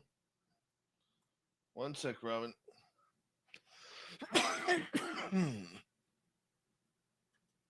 Where do I have you? There you are. Now, what's going on Thursday? Have you got somebody for Thursday, or am I doing Thursday, or what's going on? Thursdays. You're going to be the Thursday people. Oh, okay. All right. Well, then I will see you Thursday. See you Thursday, dear. Love ya. Bye. Love ya. Bye. And I know Nikki has a show coming up here momentarily. So if you want to go join Nikki, you can. I'm going to buzz on out of here because I'm I'm tired. W. Decker, Gizmo, Mike, Louie, Simon, MM3, Deb, Stacy, Cowboys, CS, and Monica, thank you so much for the super chats. Very much appreciate it. And a big thank you to everyone tuning us in tomorrow night. We got Merle on the show. So I apologize. Normally I do the editing right after the show and let you guys sit with me. But I'm just out of energy tonight, and I have been lately. So I'm going to head off to bed here, edit this in the morning. I'll talk to you tomorrow, guys.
Stay healthy, my friend. You too.